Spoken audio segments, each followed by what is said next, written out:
안녕하세요. 저는 파주에 살고 있는 40대 초반 여자입니다. 이곳에 제가 겪었던 일들에 대해 글을 써 내려갈지 고민을 하다가 조금의 양심도 없는 한 사람 때문에 겪게 된 고통이 너무나 커서 사연을 신청하게 되었습니다. 남편과 저는 20대 초반에 만나 결혼을 했어요. 가진 거 하나 없이 맨몸으로 결혼을 하게 되었죠.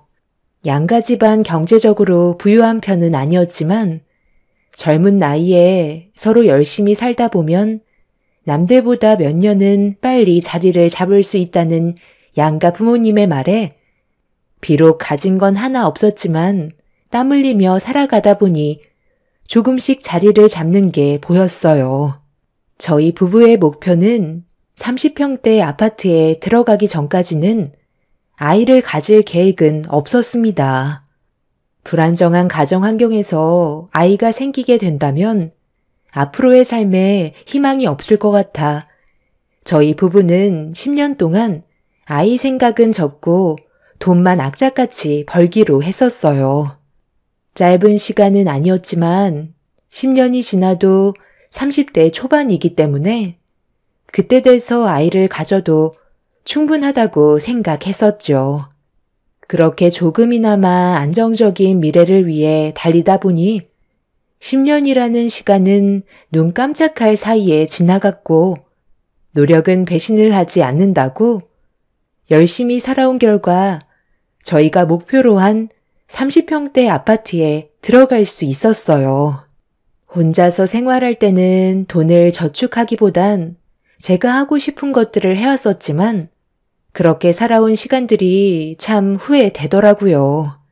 그 돈을 차라리 모았더라면 훨씬 더 빠르게 저희가 세운 목표에 도달할 수 있었겠지만 이미 돈이 없는 상태에서 시작하다 보니 상당히 오랜 시간이 걸렸던 것 같습니다. 수도권은 아니더라도 변두리에 30평대 아파트를 장만하게 되니 너무 뿌듯했었어요. 투룸에서만 지내다가 아파트로 입주하게 되면서 삶의 여유도 생기게 되었고 앞으로 행복한 날들만 펼쳐지게 될 것 같아 한껏 기대에 부풀었었는데 그건 제 착각이었죠. 10년 동안 단 한 번도 거들지 않았던 한 사람이 갑자기 짐을 챙겨 저희 집으로 들어왔습니다. 다름 아닌 시모였죠. 너무 황당해서 말도 제대로 안 나올 정도로 시모의 행동을 이해할 수 없어 멍하니 바라보고 있었는데 저를 보며 웃는 얼굴로 전에 살던 집을 처분했다는 충격적인 말을 꺼내셨어요. 여기서부터 시모와 저와의 관계에 금이 가기 시작했습니다. 그 전까지는 조용히 계셨던 시모가 갑자기 저희 집에 들어온다는 건 이미 오래전부터 생각해둔 계획 같아 보였어요. 못 볼 사람 본 것도 아니고 왜 그렇게 쳐다봐? 갑자기 연락도 없이 찾아와서 많이 놀랐나 봐. 우리 아들이 아직 말 안 했어? 나 오늘부터 너희 집에 들어와서 살기로 했잖아. 그동안 정말 고생 많았다. 나도 지금까지 기다리는데 얼마나 힘들었는지 아니? 다세대 빌라에서만 살다가 신축 아파트에 들어서니 나까지 신분 상승한 것 같은 기분이네. 아직 짐 정리가 덜 끝났구나. 오늘 저녁은 어떻게 할 거니? 나가서 먹을 거야? 아니면 배달시켜 먹을 거니? 이제 아끼면서 살지 않아도 되잖아. 힘들게 달려온 만큼 앞으로 좀 여유 있게 살아도 되겠다. 내 집 마련했으면 끝난 거지. 비록 여기가 수도권이 아니라서 아파트 가격이 많이 오를 것 같지는 않지만 그래도 30평대 아파트에서 사는 게 어디니? 방이 3개니까 나는 어디로 들어가면 되나? 안방은 너희들이 사용할 거니? 아무래도 그렇게 하는 게 좋겠지? 얹혀 사는 입장에 안방까지 차지하면 네가 나를 달갑게 보겠니? 내 아들 들들 볶겠지? 내가 살던 집이 워낙 오래돼서 처분하는데도 얼마나 고생했는지 아니? 집안의 물건 싹 다 폐기시켜버렸다.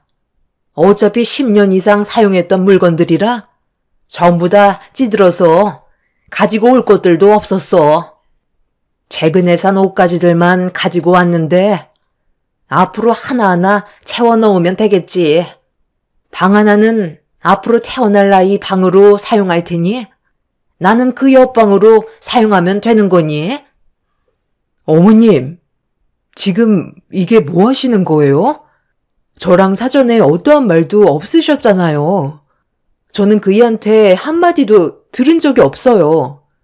무작정 이렇게 밀고 들어오시면 저보고 어떻게 하라는 거예요? 일단 짐 풀지 말고 저기 앉아 계셔 보세요. 그이한테 전화부터 먼저 해봐야 되겠어요. 어머님, 들어가지 말고 기다려 주시라니까요. 시모는 제 말을 무시한 채 무작정 작은 방 문을 열고 짐을 풀었어요. 그런데 방을 한번 둘러보시더니 다시 밖으로 나가셔서 안방문을 활짝 열어 작은 방과 비교를 하셨습니다.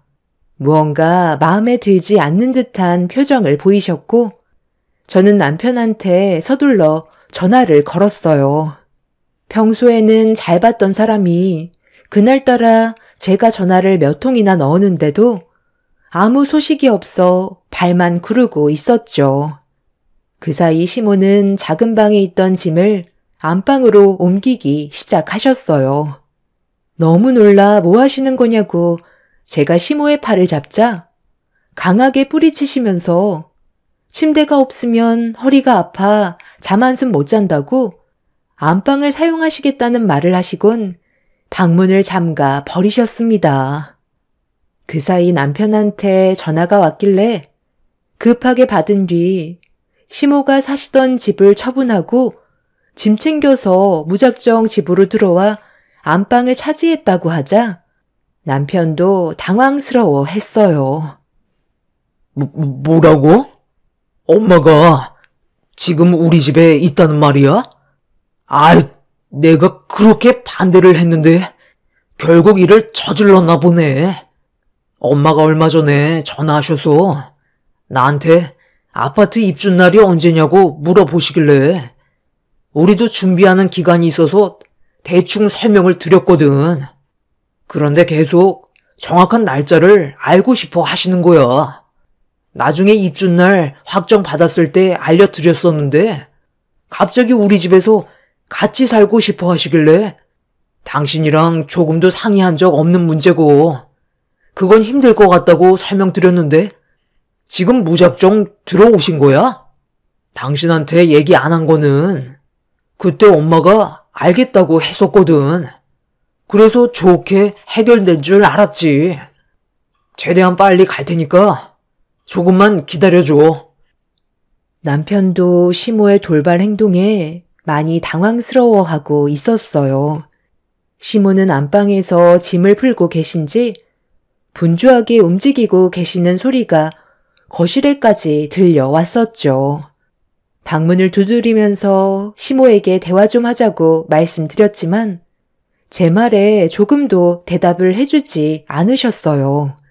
이건 정말 아닌 것 같아 안방문을 열 수 있는 열쇠로 방문을 열자 버럭 화를 내시면서 셰미 방에 함부로 문을 열고 들어왔다고 풀어놓으신 짐을 저에게 던지셨습니다. 시모가 연락도 없이 저희 집에 오셨을 때부터 이미 기분이 상당히 안 좋았었는데 저를 막대하시는 행동에 저도 불만을 털어놓게 되었죠. 상식적으로 이건 아닌 것 같아 다시 한번 말씀드렸습니다. 어머님, 제가 방금 그이한테 전화해 봤는데요. 저희 집에 들어오시는 거 반대했었다는데요? 이렇게 억지 부리시는 건 좋은 모습이 아니세요. 일단 나와서 얘기해요. 내 방인데 내가 왜 나가야 하는 거야? 아까 전부 다 설명했잖아.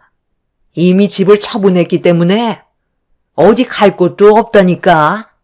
아들 집에 와서 살겠다는데 무슨 문제라도 있어? 이 늦은 저녁에 시애미를 내칠 거니? 나가서 먹을 거 아니면 저녁이나 준비해라. 여기까지 이 많은 짐들 가지고 오는데 얼마나 힘들었는지 알아? 그리고 짐 빼면서 받은 보증금은 전부 다 저축해놨거든.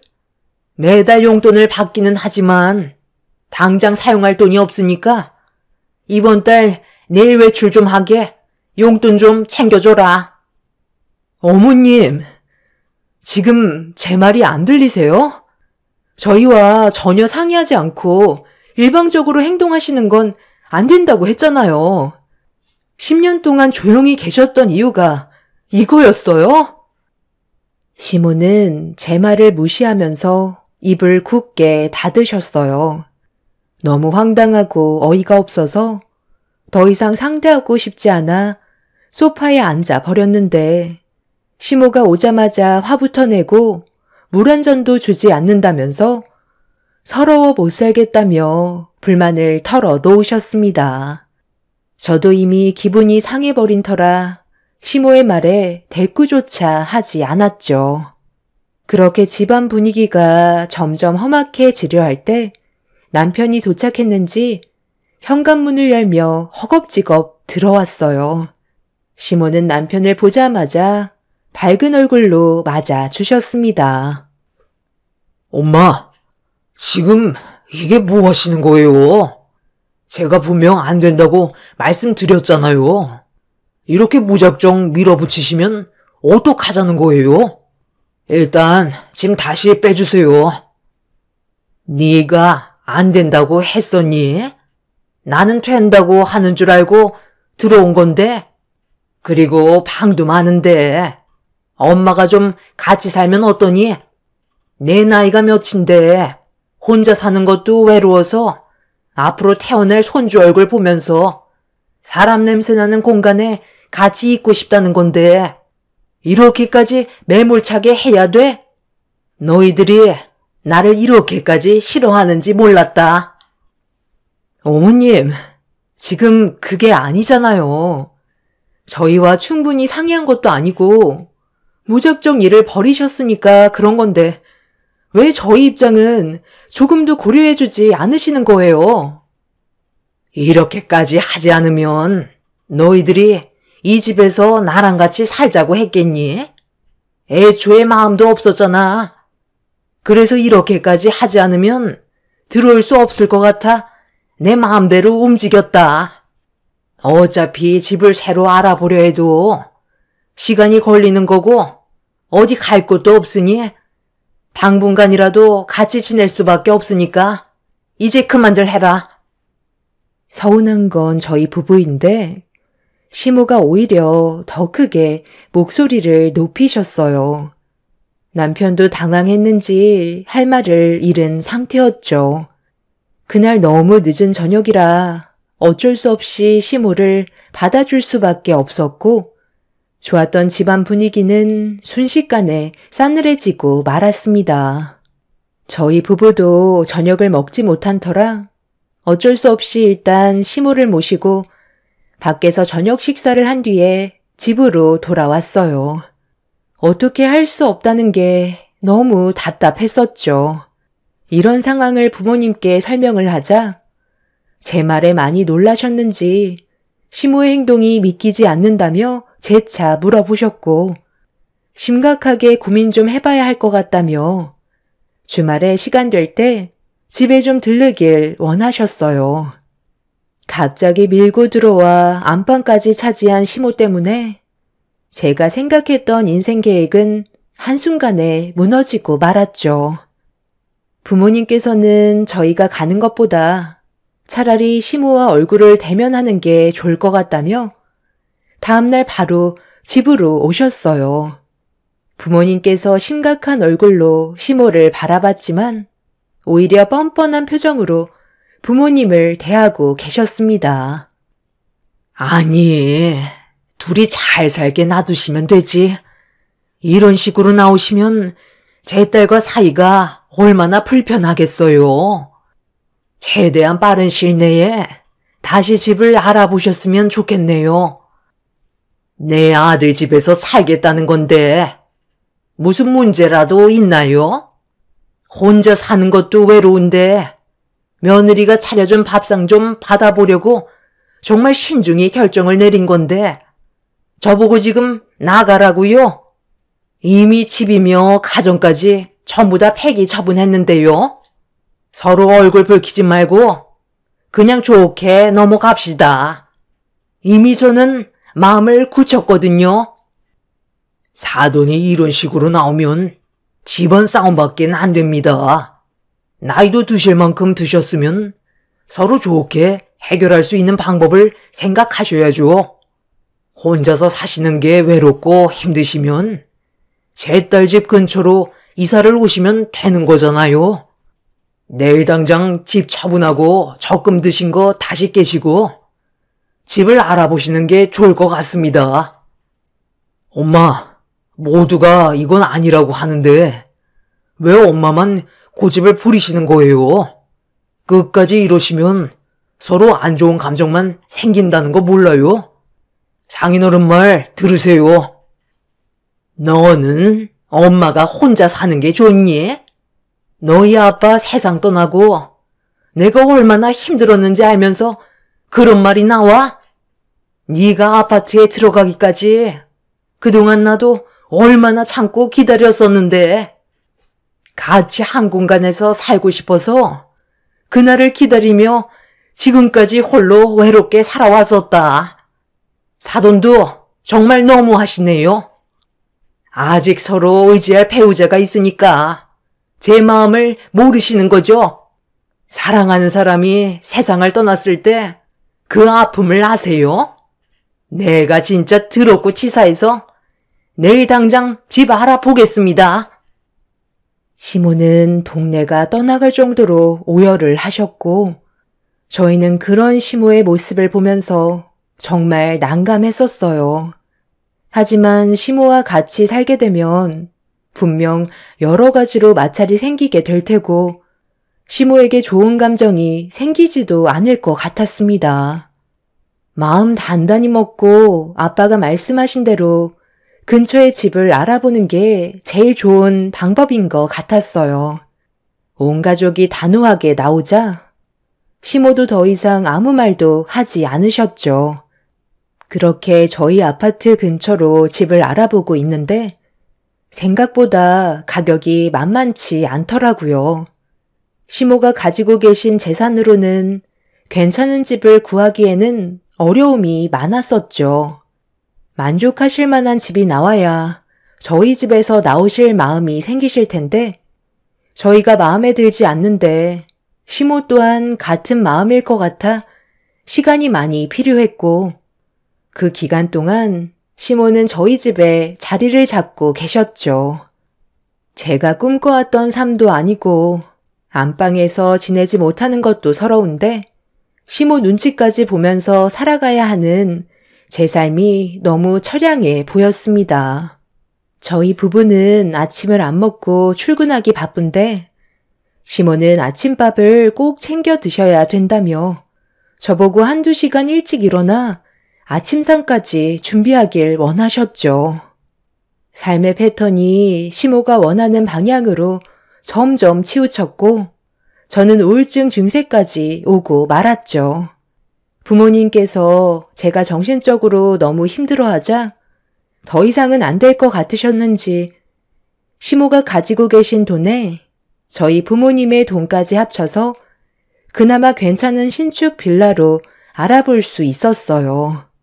남편은 저희 부모님께 최대한 빨리 갚겠다며 고개를 들지 못했었죠. 문제는 집안이 텅텅 비어서 가전이며 가구까지 싹 다 다시 새 걸로 사들여야만 했어요. 원하는 대로 해주지 않는다면 시모는 저희 집에서 절대 나가지 않겠다고 쐐기를 박으셨죠. 그 모습을 보는데 왠지 일부러 계획해서 일을 저지른 것 같은 느낌이 들 정도로 시모의 행동들에 소름이 돋았습니다.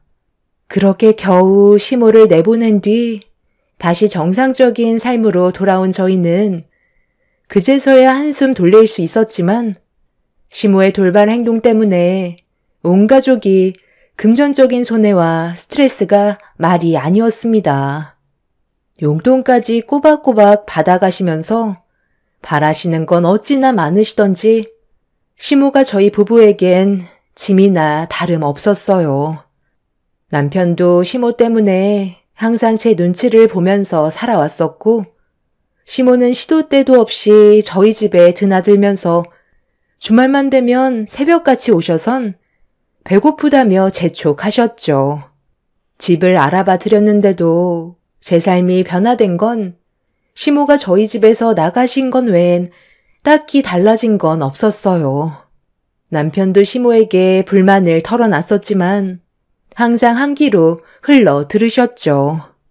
이런 시간이 지속이 되다 보니 어느새 이게 제 삶인가 보다 생각하며 받아들이게 되었고 그냥 마음을 내려놓고 살았어요. 매번 시모와 얼굴 붉히는 것도 너무 싫었었죠. 그렇게 하루하루 살다 보니 어느새 10년이라는 시간이 또 흘러버렸어요. 그 사이 아이도 낳고 어찌어찌 버티며 지내왔었죠. 그래도 언제나 한결같이 제 옆에서 많은 걸 도와준 남편과 하나뿐인 딸을 보면서 살아갈 수 있었어요.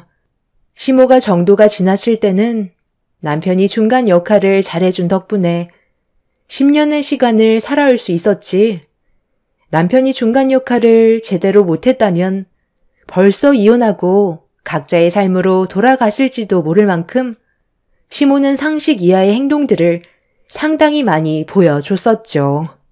그렇게 제 속이 말이 아닌 상태에서 저에게 또 한 번 엄청난 사건이 찾아오게 되었고 그동안 쌓였던 감정들이 터지면서 아무도 말릴 수 없을 만큼 분노가 차오르고 말았습니다.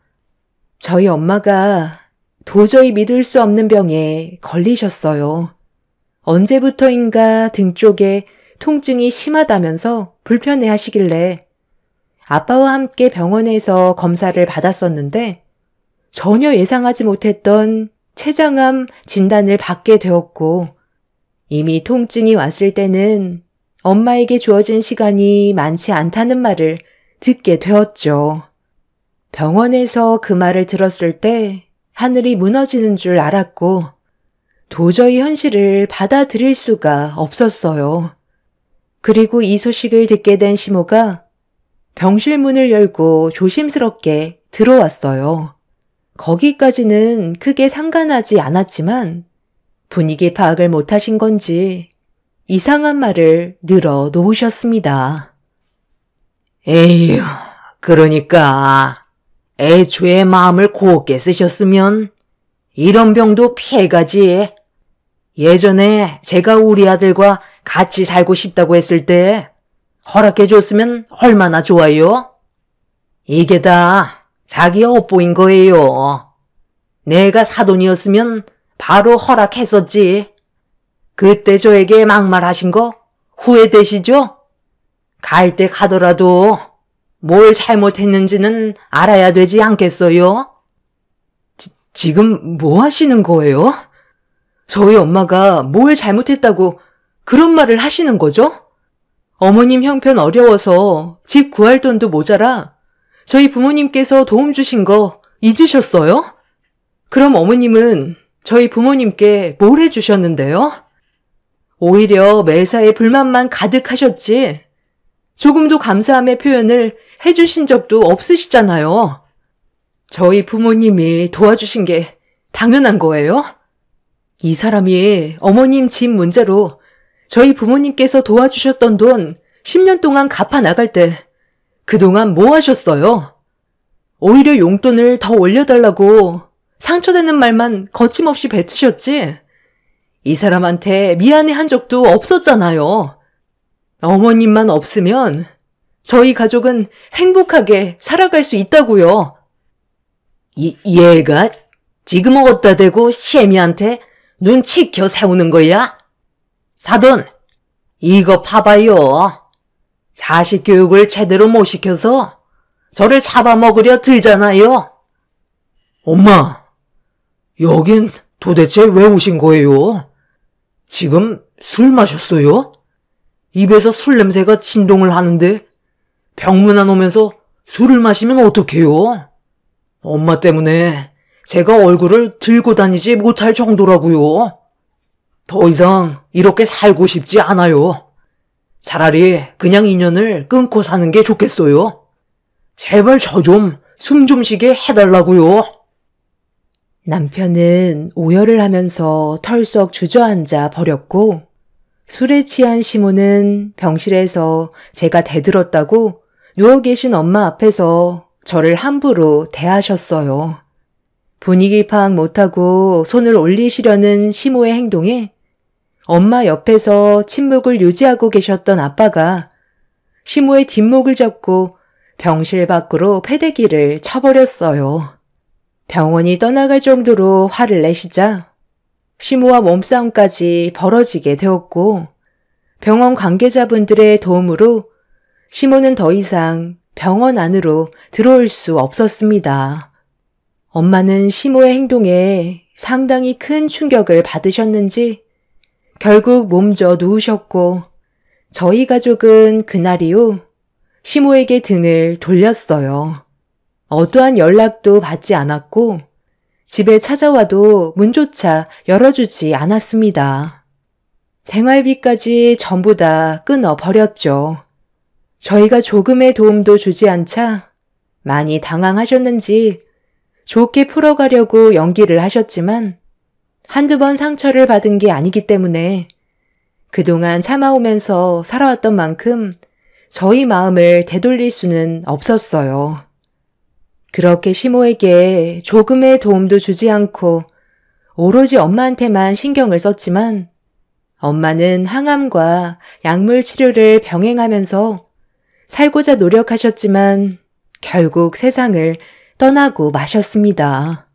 엄마의 마지막 모습을 봤을 때 하늘이 무너져 내리는 것 같았고 그동안 못해드렸던 것만 생각이 나 맨정신으로는 버틸 수가 없었어요. 제 옆에 언제나 계실 것 같았던 엄마가 세상을 떠나셨다는 현실을 받아들이기가 힘들었었죠. 아빠는 엄마가 떠나가실 거라는 걸 예상하고 계셨는지 장례를 준비하셨지만 저는 아무것도 할 수가 없었어요. 밝은 얼굴로 저를 바라보고 계신 영정 사진을 보니 눈물이 멈추지 않고 있었습니다. 그렇게 힘든 하루를 겨우 버티며 엄마의 장례를 보내고 있었는데 시모가 또다시 엄마의 장례에 나타났어요.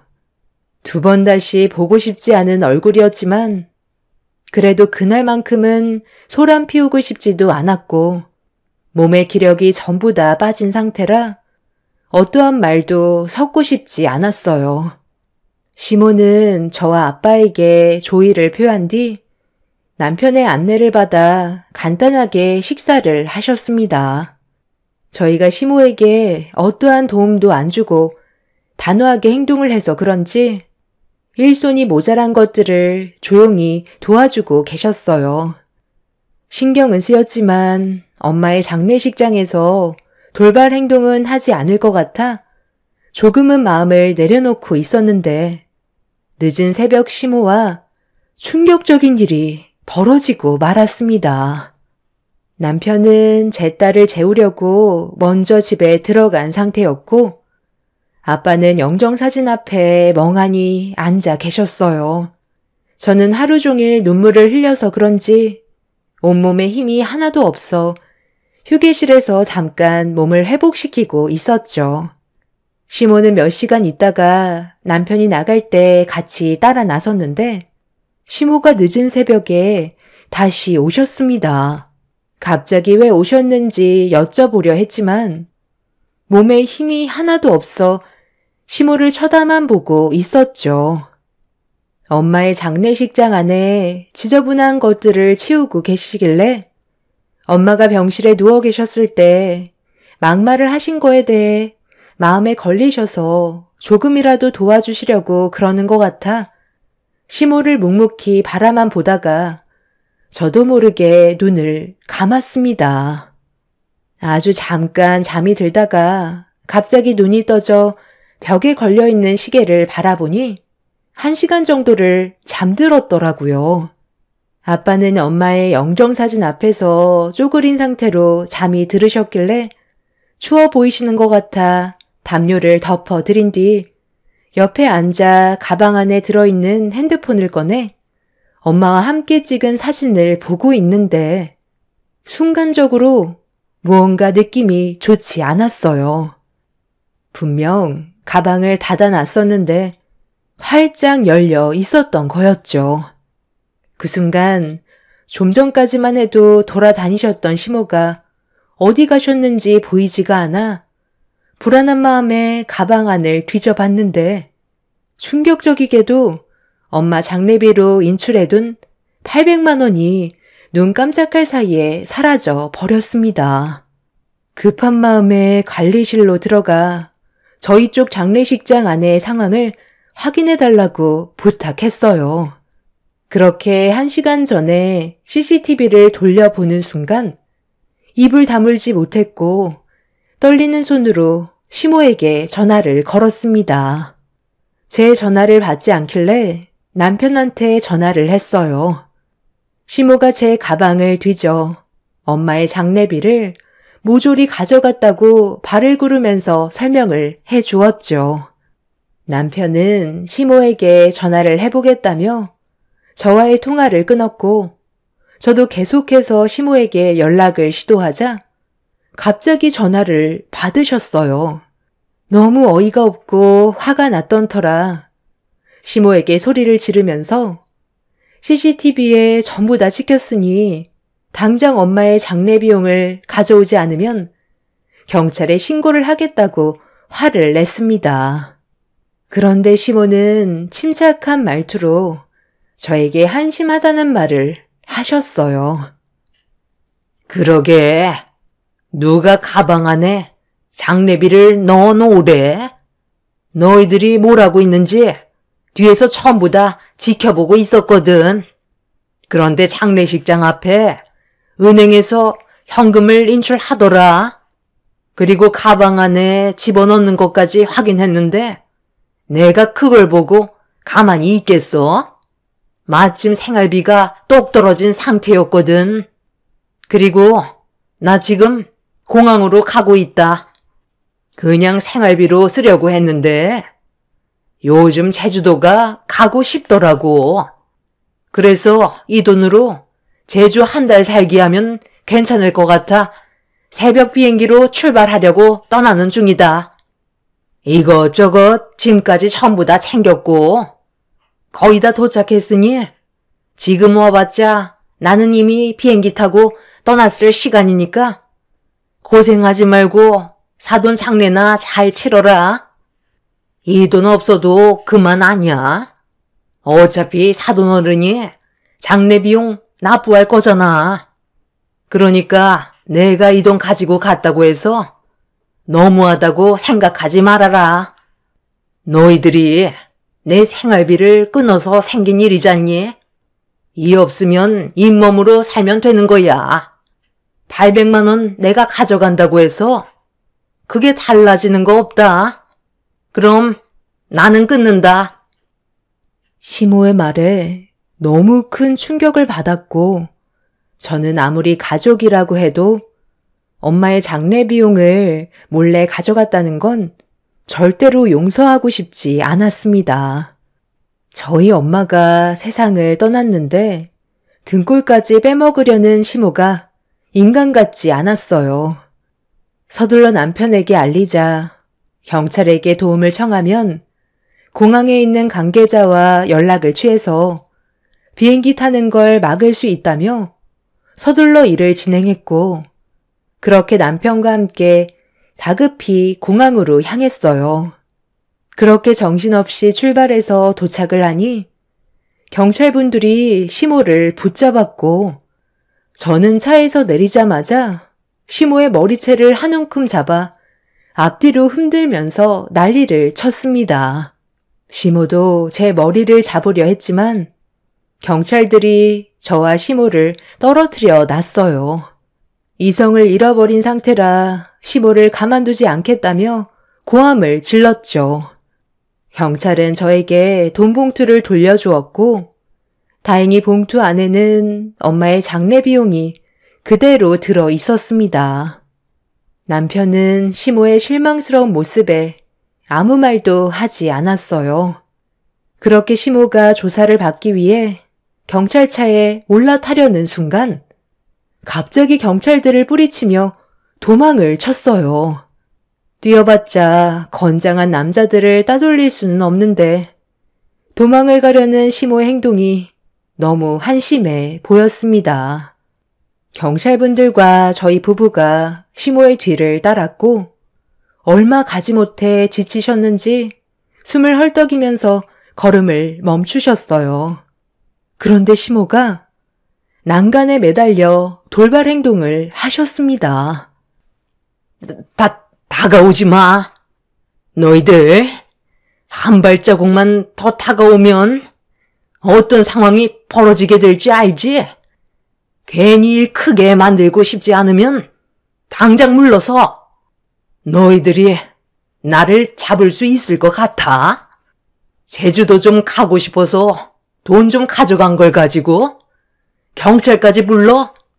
네가 이런다고 내가 눈 하나 깜빡할 것 같니?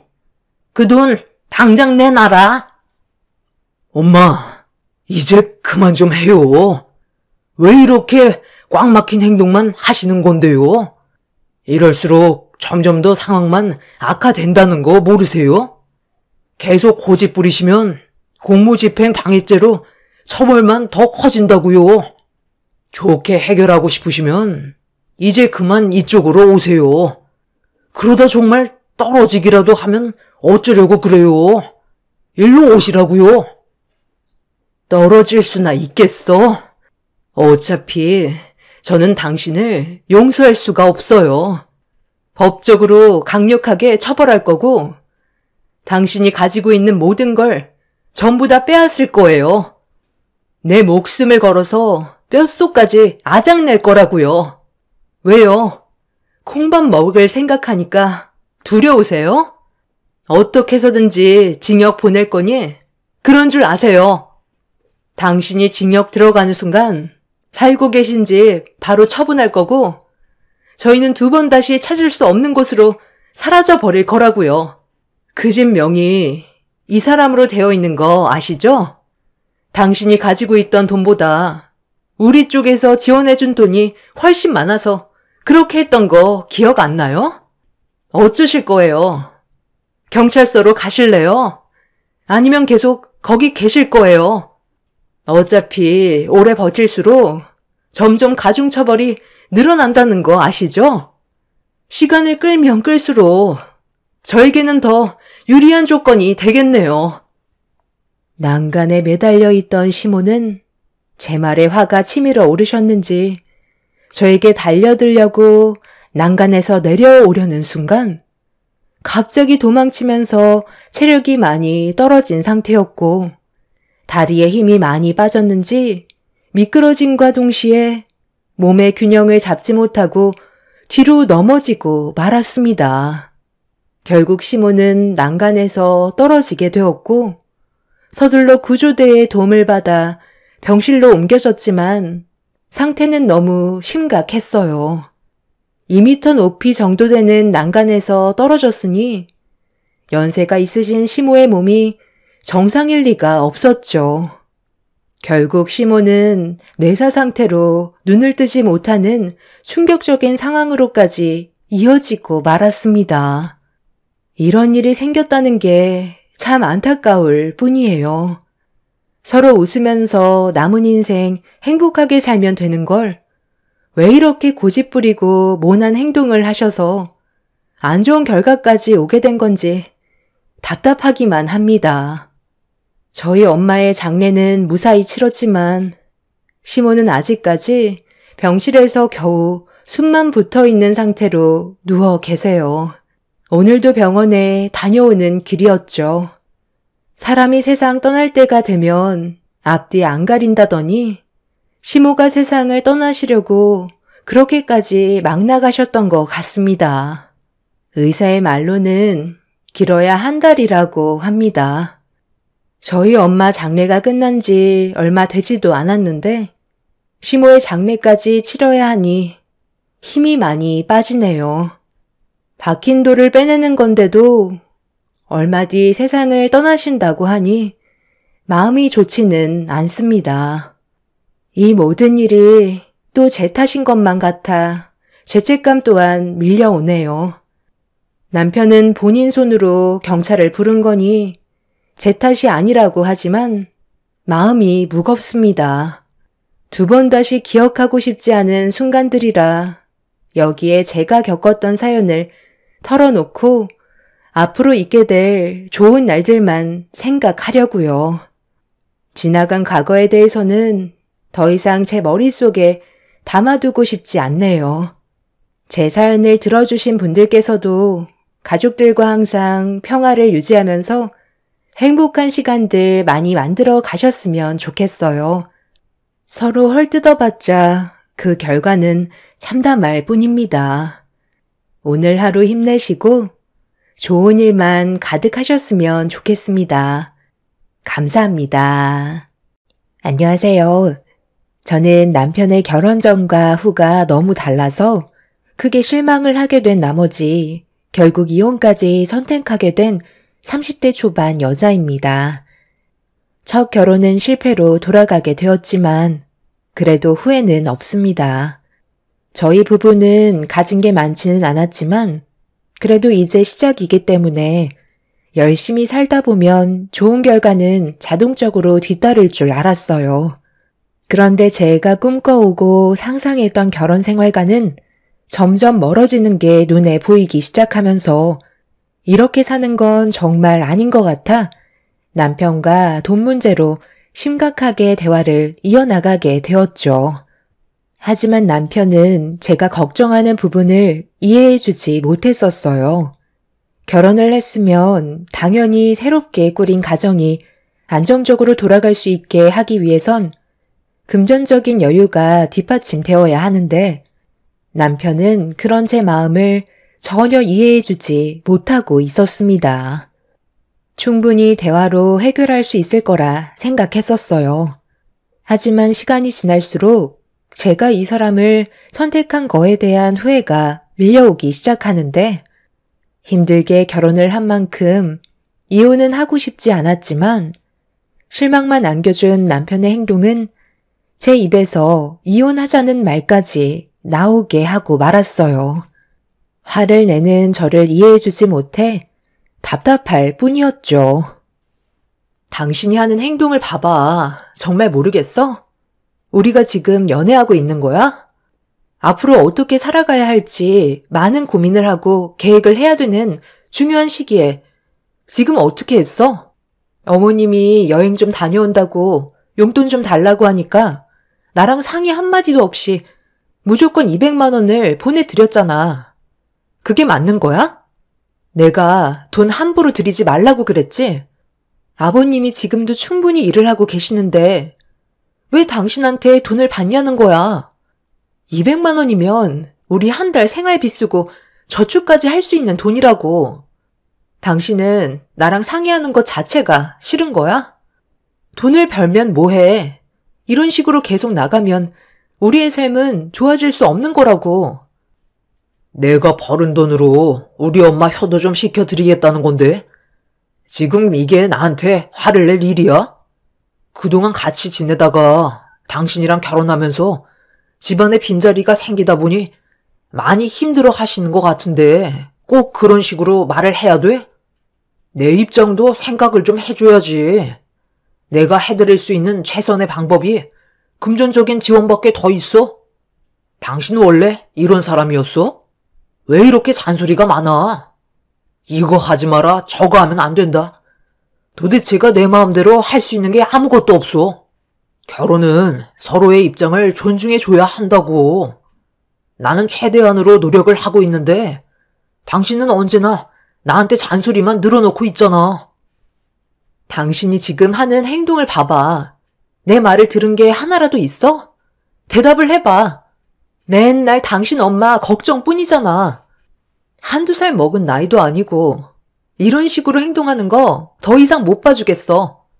매달마다 어머님은 당신 돈을 뜯어갈 생각만 하고 계시는데 당신은 그걸 효도랍시고 더 퍼주고 있으니 우리의 삶이 좋아질 수 없는 거야. 안 되겠어. 내가 직접 어머님한테 전화를 할게. 도대체 무슨 생각으로 200만 원을 달라고 하시는 건지 물어봐야 할 것 같아. 남편은 이미 드렸기 때문에 괜히 전화를 해서 시모의 기분을 망치지 말아달라며 저를 말렸지만 이미 기분이 상할 만큼 안 좋아졌기 때문에 저는 남편을 뿌리치고 시모에게 연락을 하게 되었습니다. 제 전화를 받으신 시모는 차가운 목소리로 무슨 일 때문에 전화를 했냐고 한마디 하시길래 불만을 털어놨어요. 어머님, 정말 너무하신 거 아니세요? 저도 정말 많이 참다가 연락을 드린 건데요. 매달마다 이 사람 돈을 가져가시면 저희는 도대체 어떻게 생활하라는 거죠? 어머님은 여행 가신다고 이 사람이 한 달 힘들게 벌은 돈에서 200만 원을 그냥 가져가시면 저희는 어떠한 계획도 세울 수가 없게 된다고요. 꼴랑 200만 원 가져갔다고? 지금 전화를 하자마자 난리를 치는 거야? 내가 걔를 어떻게 키웠는데? 이 정도는 당연하게 받을 수 있는 거지? 어머님, 1년이면 2,400만 원이에요. 어머님이 놀고 먹고 즐기시는데 사용하신 돈이라고요. 그 돈을 저희가 모았다면 좀 더 계획적인 삶을 살 수 있었을 거예요. 이 사람 한 달 월급 300만 원 겨우 넘는 거 아시면서 꼭 이렇게까지 하셔야 되겠어요? 앞으로 돈 관리는 제가 해야 될 것 같아요. 그게 최선의 방법일 것 같네요. 내 아들이 효도 좀 하겠다고 용돈을 주는 건데 지금 그걸 막겠다는 거야? 네가 그런 식으로 나온다고 해서 내가 눈 하나 깜빡할 것 같니? 어디서 시애미 돈줄을 막으려 하고 있어? 내 아들한테 받는 돈은 당연한 권리라고. 이런 식으로 한 번만 더 전화하기만 해봐라. 그땐 좋게 말로 넘어가지 않으마. 시모는 남편이 주는 돈을 당연시하게 생각하고 있었어요. 그동안 결혼 전에도 돈을 지속적으로 받아왔었다지만 저희가 부부로서 앞으로 생활하는데 금전적으로 많이 부족한 걸 아시면서 시모는 전과 동일한 금액을 받기를 원하셨어요. 제 의견은 조금도 반영하려 하지 않으셨죠.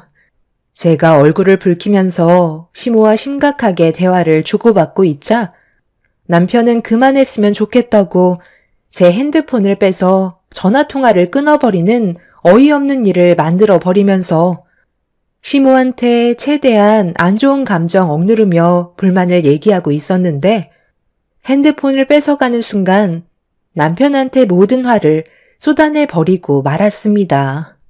제가 진지하게 남편의 돈 관리는 제가 하겠다고 설명하자 오발대발하면서 절대 그렇게 할 수 없다며 돈 관리를 저에게 맡기려 하지 않았습니다. 저는 남편을 보면서 정말 심각한 문제고 우리의 결혼 생활에도 많은 피해를 주게 될 거라고 설명했지만 제 말은 조금도 들으려 하지 않았어요. 결국 남편과 그날 한바탕 했는데도 해결 방법은 찾을 수가 없었고 끝내 저희는 냉전 상태에 들어가고 말았죠. 시모는 저희 부부의 관계에 문제가 생겼다는 걸 남편을 통해 듣게 되었는지 얼굴 좀 보고 대화하자며 시댁으로 부르시길래 한 번은 부딪혀야 될 일이었기 때문에 시댁을 찾아뵙게 되었어요. 저는 그날 시모가 받고 있는 금전적인 부분을 어느 정도 조절을 하지 못한다면 결혼 생활은 순탄하게 흘러가지 못할 것 같아 무조건 해결하기로 마음먹고 시댁에 발을 들이게 되었습니다. 네가 내 아들과 결혼하기 전에는 잘 몰랐을 수도 있겠지만 여태까지 나는 내 아들한테 용돈을 받아가면서 생활하고 있었다. 너희들이 나중에 큰 돈이 나갈 때가 되면 내가 안 도와주겠니? 너희 시아버지 아직까지 일을 하고 있고 그 돈은 전부 다 저축하고 있는데 그건 차후에 정말 필요할 때 쓰려고 꺼내지 않고 있는 거다. 며느리니가 뭘 생각하는지 충분히 이해는 하지만 너도 지금 일을 하고 있고 당장 굶어 죽을 정도로 경제적인 부족함은 없는 거잖아. 내 아들 월급 전부 다 사용하는 것도 아닌데 이렇게까지 분위기를 심각하게 만들어야 되겠어? 그때 네가 나한테 전화했을 때 다짜고짜 화부터 내서 나 또한 감정 컨트롤을 하지 못해 막말을 했다만 우리가 어느 정도 서로 이해를 하고 조절을 하면 충분히 좋은 관계를 유지할 수 있을 방법은 있다고 생각한다. 저도 그때는 어머님의 행동에 너무 화가 나서 거친 모습을 보여드린 건 잘못됐다고 생각하지만 굳이 왜 이렇게 하시냐는 거예요. 이 사람한테 용돈 받지 마시고 그냥 아버님께서 벌어오신 돈으로 생활을 하세요. 그럼 문제될 거 없어요. 저도 충분히 돈 관리 잘할 수 있는데 굳이 나중에 저희가 금전적인 도움이 필요할 때 손을 벌릴 필요가 있을까요? 지금 그냥 이 사람 돈을 제가 모으면 되는 거잖아요. 결혼 전에는 용돈을 받아오셨다고 했지만 지금은 상황이 아예 다르잖아요. 그렇다고 제가 아예 안 드리겠다는 것도 아니고 어느 정도 조율을 하고 싶다는 건데 어머님은 그것조차 받아들이지 않으시잖아요. 무조건 키워준 거에 대한 보답을 받아야 하고 이 사람한테 돈을 요구하는 건 당연하게 생각을 하시니까 그게 지금의 화를 불러오게 된 거라고 생각해요. 그러니까 지금 네가 하는 말은 앞으로 내 아들의 돈 관리는 전적으로 네가 할 테니까 용돈은 주면 아무 말도 하지 않고 그냥 받아라 이거니? 왜 그런 식으로 말씀을 하세요? 어느 정도 조율이 필요하다는 거잖아요. 어머님은 저희 부부가 앞으로 잘 살아가는 걸 보고 싶지 않으신 거예요? 저도 이제 아이를 가져야 하고 앞으로 돈 들어갈 때가 많은데 조금도 배려해 주실 생각이 없으신 거예요? 이제 막 시작하는 저희들을 어머님이 도와주셔야죠. 손해를 보면서까지 내 아들을 결혼시키고 싶진 않았었는데 이런 일이 생기니까 나도 많이 당황스럽다. 어느 정도 생각할 시간은 필요할 것 같은데. 시모는 제 요구를 끝까지 들어주려 하지 않으셨습니다. 그동안 남편을 통해 누려오셨던 게 있으셔서 그런지 그런 삶이 없어진다고 생각하니까 시모는 그런 현실을 받아들이고 싶어 하지 않으셨어요. 결국 이 문제로 한참 동안 대화를 주고받고 있었지만 해결되는 건 조금도 없었고 오히려 시모와 저와의 목소리는 점점 더 격해지면서 해결하기보다는 안 좋은 감정을 조금씩 꺼내놓고 말았죠. 저는 정말 남편과 결혼하고 시모와 돈 문제로 싸우게 될 줄 전혀 상상하지 못했었는데 남편은 이런 제 마음을 모르는지 옆에서 계속 시모 편만 들어주면서 저를 더 곤란하게 만들고 있길래 결국 한마디 할 수밖에 없었어요. 당신이랑 결혼을 하게 되면서 항상 엄마 옆에 붙어 있었던 내가 없어지니? 다른 곳에서 채우려고 하시는 건데 그것까지 막아버리면 우리 엄마는 무슨 낙으로 살아가시라는 거야. 여행이라도 좋은 거 보내드려야 어느 정도는 마음의 안정을 찾을 거 아니야. 당신이 나랑 이 집에서 같이 살면서 우리 엄마 모실 것도 아니잖아. 당신 지금 말끝마다 우리 엄마라고 하는데 한두 살 먹은 나이도 아니고 계속 애처럼 굴 거야? 왜 계속 나한테 실망만 안겨주는 건데? 내가 분명 얘기했지? 당신이랑 나는 결혼을 했고 새로운 가정을 꾸리기 위한 첫걸음이기 때문에 중요한 시기인 만큼 앞으로의 계획을 잘 세워야 한다고 했었잖아. 그런데 지금 어머님이 모든 걸 다 망치고 계신다고. 한 달 용돈이 50만 원 정도였다면 내가 어느 정도 납득하고 받아들며 살았었겠지. 그런데 매달 200만 원을 가져가시면 결혼은 뭐하러 허락하셨냐는 거야. 그 이상 가져갈 때도 많으시잖아. 당신은 나랑 이룬 가정은 중요하지 않아? 그냥 소꿉장난 하는 거야? 나는 당신도 중요하지만 우리 엄마도 중요하다고. 둘 다 놓치고 싶지 않기 때문에 지금 최선을 다해 노력하며 살아가고 있는 건데 꼭 그런 식으로 얘기를 해야 되겠어? 내 입장도 좀 생각해 달라는 거잖아. 우리가 앞으로 좋은 관계를 유지하면서 살아가려면 서로가 원하는 걸 충족시켜줘야 하는 건데 엄마는 나한테 용돈 받기를 원하시고 나는 그런 엄마의 요구를 들어주고 싶은 것뿐이야. 그런데 당신은 우리 가족의 행동에 대해 이해를 못하고 있으니까 당신이 좀 한 발 물러나서 좋게 생각해주면 안 되는 거야? 그럼 아무 문제 없이 잘 살아갈 수 있을 거라고.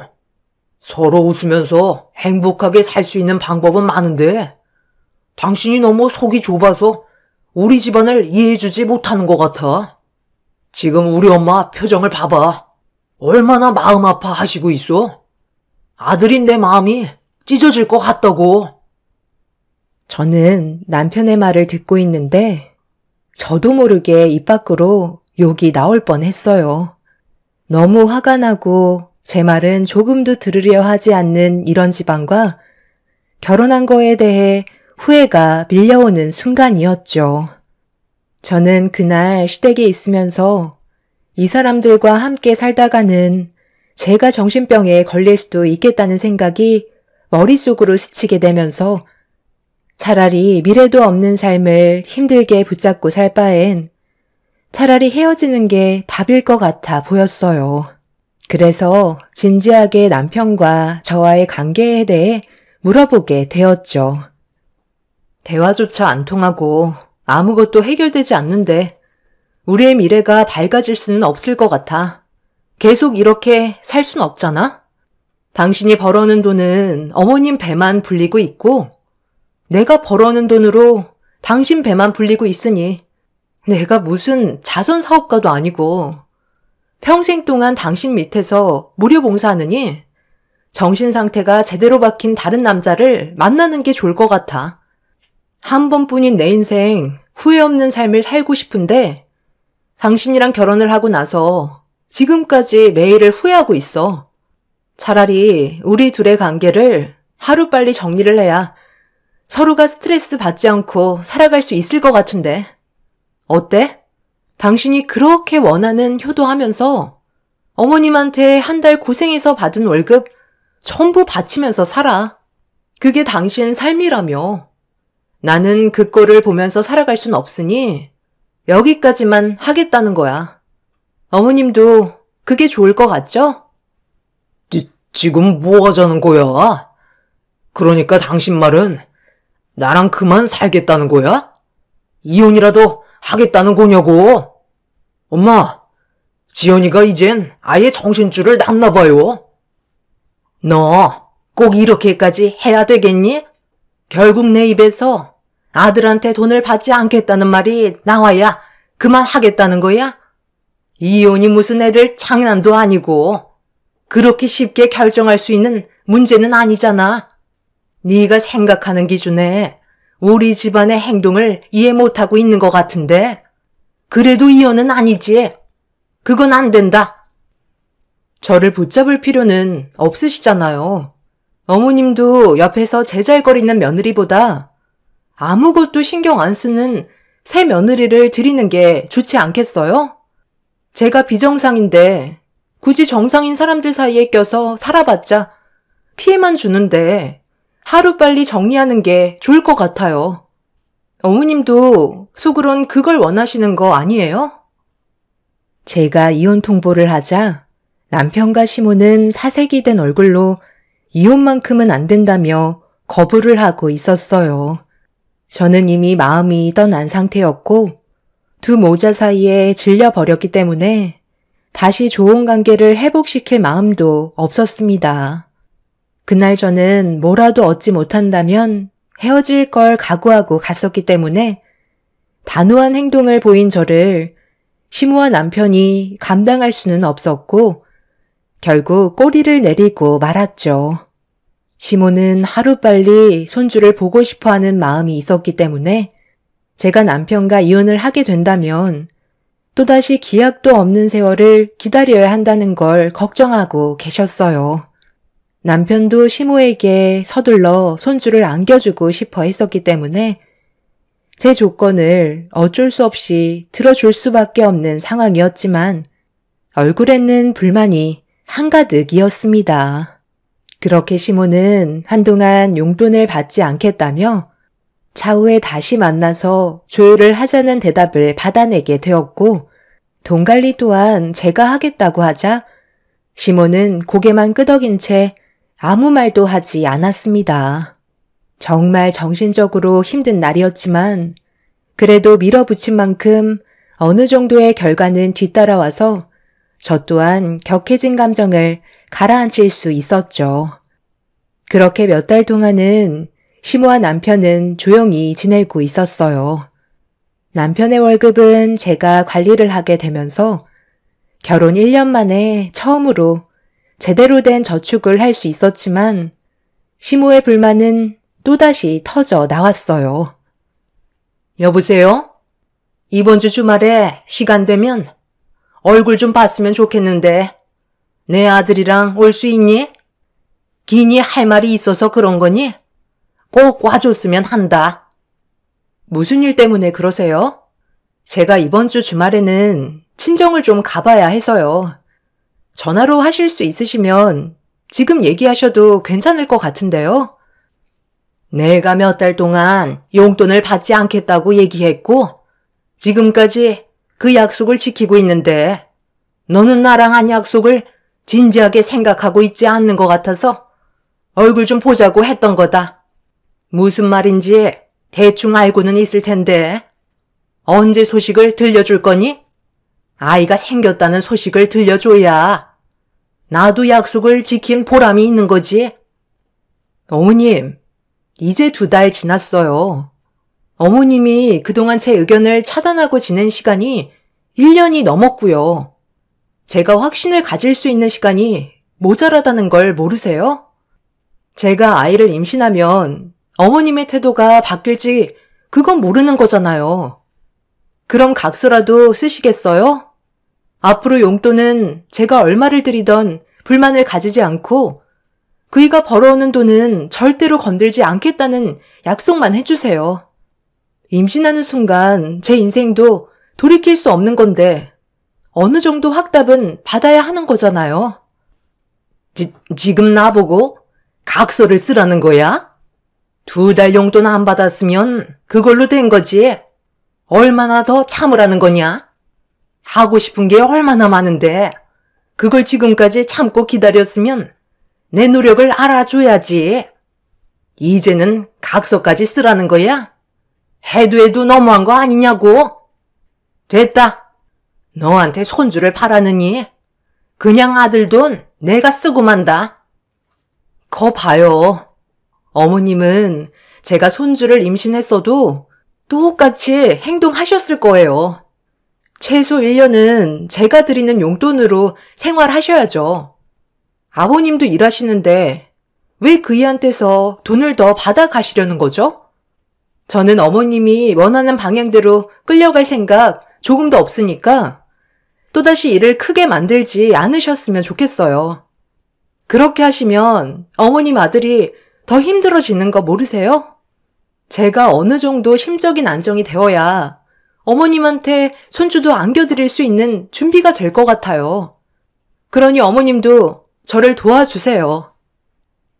시모는 더 이상 아무 말도 하지 않으신 채 전화를 끊으셨어요. 그동안 남편한테 받아간 돈이 얼마인데 2달 참았다고 손주를 빨리 보여달라는 게 너무 억지스러워 보여 제가 시모의 행동에 믿음이 갈 수 있게 시간을 더 달라고 하자 원하는 결과를 빨리 주지 않는다고 저에게 불만을 털어놓고 있었던 거였어요. 솔직히 임신을 하게 되는 순간 빠져나올 수 없는 늪에 빠져버릴 것 같은 두려움이 너무나도 컸기 때문에 아이를 가지는 건 신중할 수밖에 없었죠. 그렇게 조금 더 상황을 지켜보며 여러 가지로 고민을 하고 있었는데 아빠한테 전화가 왔어요. 부모님께서 식당 일을 하시는데 최근 들어 손님들이 많아지면서 정신없이 바쁜 시간을 보내고 계셨거든요. 그런데 그게 독이 되었는지 평소에도 약하셨던 허리에 디스크가 오게 되면서 수술을 불가피하게 해야 되는 안 좋은 상황이 발생되고 말았습니다. 아빠의 전화를 받고 병원을 찾아가니 병실에 누워 계신 엄마는 상태가 많이 안 좋아 보였어요. 당장 수술을 해야 된다고 일정까지 잡아 놓으셨는데 엄마가 허리를 다치셨다는 소식을 들은 남편이 퇴근하고 병원에 와서 한다는 말이 디스크 수술 대신 허리 복대를 하라는 충격적인 말을 대놓고 엄마 면전 앞에서 얘기하는데 저는 남편의 돌발 행동에 대해 이해를 할 수가 없어 사색이 된 얼굴로 남편을 바라보며 화를 내게 되었어요. 지금 뭐라고 그랬어? 오자마자 그게 무슨 말버릇이야? 수술 대신 허리 복대를 해주라고? 얼마나 심각한 상태인지 알면서 그런 말이 나와? 원래 나이 들수록 허튼 데 돈 쓰면 안 되는 거야. 당신이 그랬잖아. 우리 엄마 용돈 드리는 것도 아까워서 결국 돈줄을 막아버렸는데 장모님한테는 돈이 안 들어갈 것 같아? 허리 한번 손대면 계속해서 병원비 나갈 텐데 나보고 지금 그 꼴을 보라는 거야? 당신도 금전적으로 어느 정도 도움을 줄 거 아니야? 정말 필요한데 돈을 사용하는 거랑 즐기기 위해서 흥청망청 돈을 쓰는 건 엄연히 다르다고. 그리고 내가 굳이 돈을 들이지 않아도 아빠가 알아서 다 해결하시는데 무슨 말을 그렇게 해? 뭔가 얼굴에 불만이 상당히 많은 것 같은데 당신 어머님이랑 좀 전에 통화했어? 그래서 지금 나한테 이러는 거야? 그래, 좀 전에 통화했다. 우리 엄마가 뭘 그렇게 잘못했다고 당신한테 싫은 소리를 들어야 하는 건데 왜 당신 눈치를 보면서 용돈을 다 써야 하냐고? 나한테 너무 스트레스 받는다고 힘들어 하시길래 이번에 기분 전환 좀 하시라고 300만 원짜리 피부숍 끊어드리고 오는 길이야. 앞으로 내가 일해서 벌은 돈은 내가 알아서 관리할 거니까 신경 쓰지 마. 그동안 얼마나 서러우셨으면 300만 원짜리 피부숍 끊어주니까 눈물을 흘리시더라. 그때 내 마음이 얼마나 찢어지게 아팠는지 알아? 앞으로 나한테 큰 소리 치기만 해봐. 그땐 나도 가만히 있지 않을 거라고. 우리 엄마한테 손주를 빨리 안겨주는 것도 아니면서 어디서 큰 소리야? 남편은 그동안 자기가 벌은 월급 모아놓은 통장을 내놓으라며 엄마가 누워있는 병실에서 난리를 치고 있었어요. 아빠와 엄마는 그런 사위의 모습을 보곤 입을 다물지 못하고 계셨습니다. 남편의 상식 이하의 행동에 부모님께 고개를 들 수 없을 정도로 창피했고 남편을 끌고 서둘러 밖으로 나갔어요. 그때는 저도 더 이상은 참을 수 없을 만큼 한계치에 다다르고 말았죠. 남편은 제가 분노한 모습에 잠깐 움찔거렸지만 꼴의 자존심은 있는지 절대 굽히지 않겠다며 저를 보면서 더욱더 강한 모습을 보여주었지만 이미 저는 마음이 떠나가 버린 상태였죠. 아무리 화가 나도 그렇지 저희 엄마한테 괜찮으시냐는 한마디보다 나이 들수록 커튼 돈 쓰면 안 된다고 허리 복대나 착용하라는 남편의 말이 저에게 너무 큰 상처를 준 것도 모자라 시모에게 300만 원짜리 피부숍을 끊어줬다는 거에 이 사람과 살다간 제가 정신병에 걸릴 것 같아 저희 둘의 관계를 정리하기로 마음을 결정하게 되었죠. 남편은 영문도 모른 채 저를 따라왔고 제가 부동산에 들어가자 지금 뭐 하는 거냐고 거리 한복판에서 소리를 지르며 화를 내기 시작했어요. 그래서 엄마 명의로 된 신혼집 금매로 내놓고 이혼할 거라고 얘기하자 남편은 그제서야 상황 파악이 됐는지 얼굴이 노랗게 떠서는 개거품을 물며 저를 붙잡으려고 횡설수설하며 이혼만큼은 안 된다고 애언을 하고 있었네요. 정말 끝까지 이렇게 해야 되겠어? 당신 나랑 이혼할 거냐고? 극단적인 선택은 모두에게 불행만 안겨줄 뿐이야. 좋게 해결 볼 수도 있는 거잖아. 벌써 못 볼 걸 다 봤는데 우리가 좋아질 게 뭐가 있겠어? 능력도 없는 당신, 내가 왜 선택을 했는지 알아? 그래도 사람이 좋아 보여서 그거 하나만 보고 결혼 선택했던 거야. 우리가 살고 있는 신혼집 어떻게 마련한 건지 뻔히 알면서 어떻게 병원에 입원해 계신 엄마한테 그런 말을 할 수가 있어? 우리 부모님께서 뼈 빠지게 벌어모은 돈으로 장만해 주신 신혼집이라고. 당신이 그동안 어머님한테 돈을 갖다 바치지 않고 모아두기만 했었어도 둘이 살아갈 수 있는 집은 충분히 마련할 수 있었겠지. 평생 당신 어머님 수발이나 들면서 살아가봐. 나중에 어머님 세상 떠나시면 당신한테는 뭐가 남을 것 같은데? 결국 빈 껍데기만 남아서 당신 주위에는 아무것도 없겠지. 누가 당신같이 능력 없고 마마보이인 사람이랑 함께 살려 하겠어? 나를 놓친 거에 대해 평생 후회할 거다. 남편은 제가 이성을 잃어버린 모습을 보고 정말 위기가 찾아왔다고 생각했는지 미안하다고 했지만 이미 돌이킬 수 없는 상황이 오고 말았습니다. 저는 확고하게 이혼을 결정했고 시댁 집안에서는 저를 붙잡기 위해 끝까지 말렸지만 달라지는 건 전혀 없었어요. 그렇게 저희 부부는 결국 오랜 시간 함께하지 못한 채 이혼을 결정하고 말았어요. 함께 살아온 세월이 얼마 되지 않기 때문에 재산을 나눌 것도 없었죠. 그런데 저와 이 문제로 이혼을 하게 되면서 지방에서 주말에만 잠깐 올라오시는 시부가 시모를 내쳤다는 소식을 남편을 통해 접할 수 있었습니다. 시부에게 걸리면 뼈도 못 추린다고 숨어 지내고 있는데 어디로 갔는지 찾을 수가 없어서 저한테 연락이 온 적이 있냐고 물어보면서 저와 이혼을 한 뒤에 어떤 상황인지 대충 알려주고 있었죠. 시모는 시부가 그동안 벌어왔던 돈들 전부를 한 푼도 남겨둔 적 없이 모조리 시모의 사치를 위해 채우고 있었습니다. 그걸 전혀 모르고 있던 시부가 돈 문제로 저희가 이혼을 하게 되면서 시부는 그동안 모아놓은 재산에 대해 물어봤는데 시모가 제대로 말을 못하자 추궁을 하기 시작했고 그제서야 입을 열었지만 그때는 이미 주머니에 땡전 한 푼 없는 상황이었죠.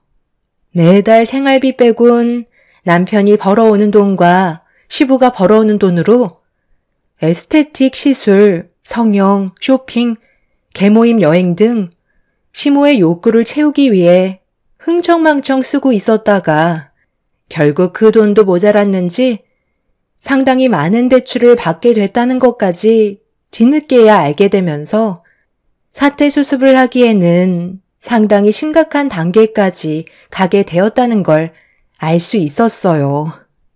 남편은 그제서야 저에게 미안하다며 자신의 행동에 대해 후회를 했지만 이미 배는 떠나가 버린 상황이라 저는 남편에게 더 이상 아무 말도 해줄 수가 없었습니다. 시모는 지금 시부에게 붙잡히지 않으려 도망자 신세가 되었다고 합니다. 아마 시부에게 걸리는 순간 뼈도 못 추리겠죠. 시모의 행동을 보면 정말 답도 없는 것 같아요. 한두 살 먹은 나이도 아니고 집안의 가장과 남편이 힘들게 일해서 벌은 돈을 시모는 아무 고생 없이 본인의 사리사욕을 위해 많은 돈을 탕진하면서 살아왔다는 게 너무 미련한 것 같습니다. 결국 시모의 끝은 시부에게 내쳐지게 될 거고 땅을 치며 자신의 무책임한 행동에 대해 후회를 하겠죠. 그런 집안에서 하루라도 빨리 빠져나온 거에 대해 감사할 뿐입니다.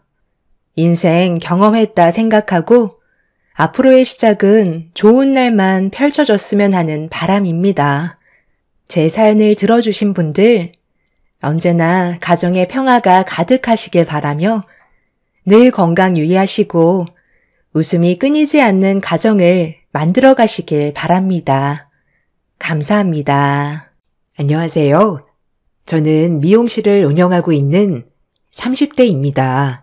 어릴 적에는 빨리 결혼을 해서 안정적인 가정을 이루는 게 꿈이었는데 지금은 저만의 일을 하면서 행복하게 지내는 것이 제 일이라는 것을 알게 되었습니다.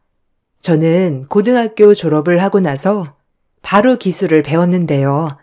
학업에는 뜻이 없었기 때문에 졸업 이후에는 바로 미용일을 시작했답니다. 생각보다 미용일은 저에게 잘 맞았어요. 부모님께서도 처음에는 대학에 진학하지 않는 것에 대해서 반대를 하셨지만 점점 제가 미용일을 좋아하는 걸 보고서는 허락을 해 주셨죠. 그러던 중 남편과 미용실 손님으로 처음 만나게 되었어요. 남편은 이상하게 머리를 하러 자주 오더라고요.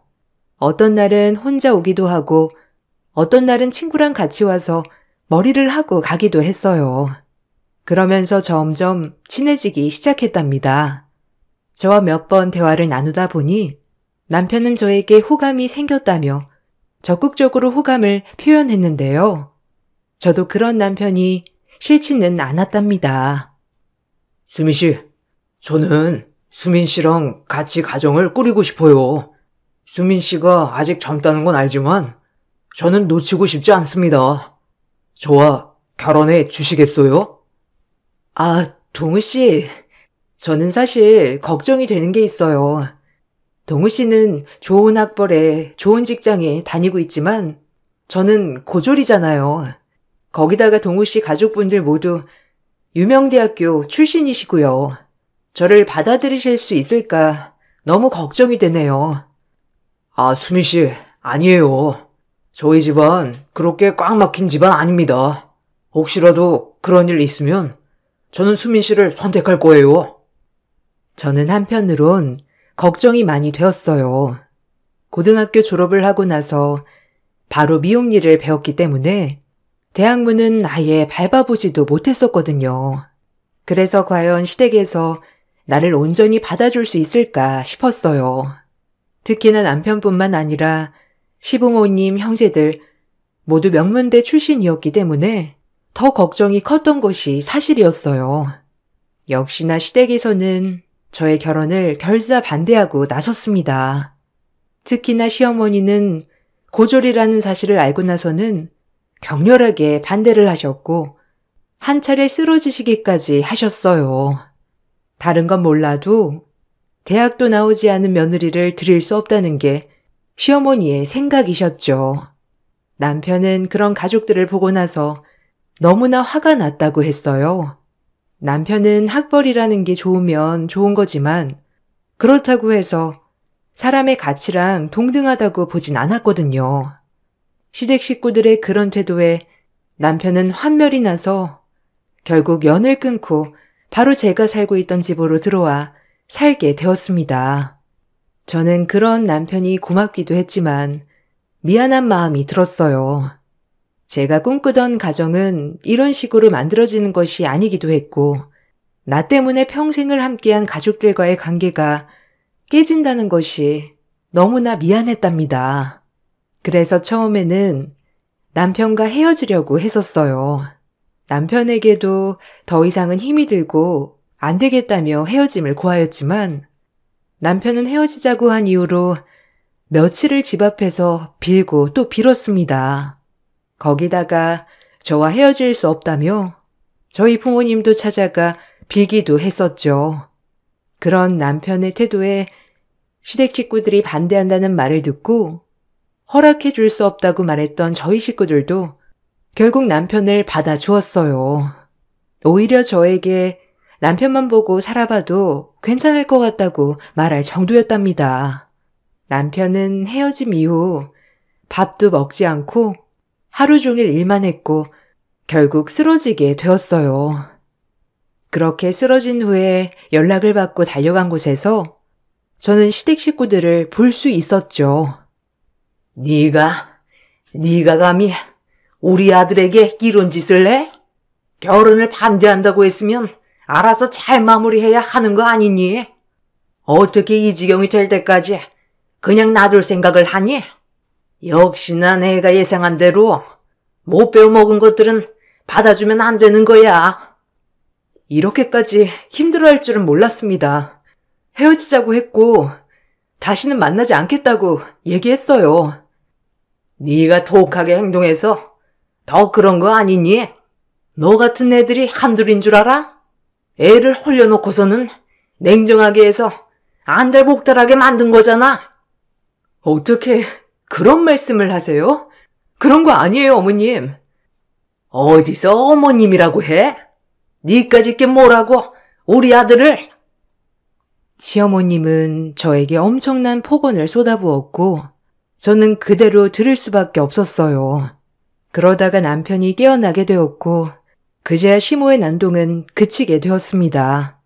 남편은 시댁 식구들에게 저 아니면 안 된다며 허락을 해주지 않을 거면 앞으로 평생 얼굴 볼 일은 없을 거라고 선언을 했어요. 남편의 단호한 태도에 시댁에서는 결국 결혼을 받아들이게 되었습니다. 결혼 후에도 저는 시집살이가 걱정이었지만 생각보다 저와 마주칠 일은 생기지 않았어요. 시댁에서도 저와 마주치는 것을 좋아하지 않았지만 남편도 되도록 시댁 식구들과 마주하지 않도록 해주었기 때문이었죠. 제가 결혼을 할 때까지만 해도 남편의 형과 동생은 아직 결혼을 하지 않은 상태였습니다. 여기에서 둘째가 형보다 먼저 결혼을 하겠다는 것도 마음에 들지 않으셨던 것 같아요. 우여곡절 끝에 저는 결혼을 하게 되었고 그럭저럭 결혼 생활을 이어나가게 되었습니다. 그렇게 1년여의 결혼 생활이 지나고 나서 남편의 동생이 결혼을 한다며 다 같이 식사를 하자고 연락이 왔답니다.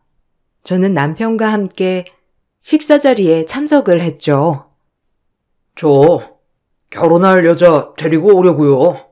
어머니 아버지 언제 시간 괜찮으세요? 아, 그것보다 어떤 친구니? 학교는 어디 나왔어? 부모님은 뭐 하시는데? 아, 엄마 하나씩만 물어봐. 여자친구 나랑 같은 대학 나왔어. 학부도 다르고 나이도 동갑이라 아마 못 마주쳤던 것 같아. 이번에 학교 모임 갔다가 만나게 되었는데 말이 잘 통하더라고. 부모님은 두 분 다 전문직이시고 장인어른 장모님도 명문대 출신이셔. 어머나, 그러니? 말이 참 잘 통하겠구나. 그래, 얼른 한번 보고 싶다. 시간은 너희 편한 대로 아무 때나 괜찮아. 어떤 거 좋아하니? 좋아하는 음식으로 한가득 차려야 되겠다. 예비 며느리 오는데 잘 보여야지. 참나. 엄마, 속 보인다. 예, 무슨 속이 보인다고 그래? 동생이 결혼한다고 하니 나는 마음의 짐이 털어지니까 좋은 거지. 거기다가 명문대 나왔다고 하는데 반겨야지. 우리의 수준이 있는데 그 정도는 맞춰야 되는 거 아니냐? 형도 결혼할 생각이 없다 하는데 얘라도 보내야지. 근데 어떻게 그렇게 똑똑한 애랑 만나게 되었어? 너무 궁금하다. 시어머님은 도련님이 박사 아내를 맞이한다는 말을 듣고 나서부터 입이 귀에 걸리기 시작했어요. 사실 저와 남편이 결혼했을 때는 동네 창피하다 말하면서 결혼식에도 주변 지인들에게 말을 안 하셨더라고요. 그 정도로 학벌이 중요하신 분이셨는데 시어머니의 생각에 딱 맞는 사람이 며느리로 들어오게 되니까 기분이 좋을 수밖에 없었던 거죠. 예, 너 그날 뭐 하니? 너 가게 문 닫고 나랑 같이 음식 준비나 하자. 아무래도 이것저것 많이 해야 될 것 같은데 네가 같이 해야 되지 않겠니? 엄마, 그냥 밖에서 먹던가 해. 무슨 번거롭게 집에서 음식을 차려? 거기다가 수미 씨가 왜 그런 걸 해야 되는데? 엄마 예전 일 잊어버린 거 아니야? 옛날 일까지 꺼낼 필요가 뭐 있어? 다 지나간 일인데. 어쨌든 너도 며느리니까 음식은 같이 차릴 수 있는 거 아니냐? 아, 네. 그날은 저도 도와드릴게요. 시모는 예비 동서가 오는 날이 결정되자마자 저에게 초대상 차리는 것을 도와주라며 요구를 했어요. 신이 난 모습으로 요리를 하는 것을 보니 결혼 허락을 받을 때 생각이 나서 기가 막히긴 했지만 워낙 학벌을 중시하는 분이셨기 때문에 어이없음에도 일단은 도와드리기로 했답니다. 시어머니는 그날 저뿐만 아니라 도와주는 도우미분도 부르셔서 음식을 어마어마하게 차려내셨어요. 그 정도 준비를 하려면 힘들만도 하지만 웬일인지 그날은 콧노래를 부르시면서 도우미분들에게 자신들 수준에 맞는 사람이 들어오게 되었다며 신이 나서 얘기를 하셨답니다. 저는 하도 들어서 그냥 한 귀로 듣고 흘렸지만 오히려 도우미분들이 제 눈치를 보시기도 했죠. 제가 그래도 참았던 이유는 남편 때문이었어요. 남편이 알게 된다면 바로 집안을 뒤엎을 거라 생각을 해서 처음에는 좋게 좋게 넘어가자는 생각으로 그냥 넘기게 되었답니다. 음식이 어느 정도 마무리가 되고 시모가 갑자기 제 옷을 챙기시더라고요.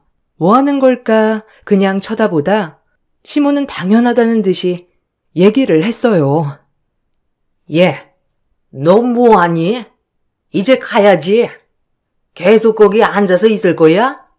도우미 이모들도 갔으니까 너도 이제는 가봐라. 네? 아니, 제가 왜...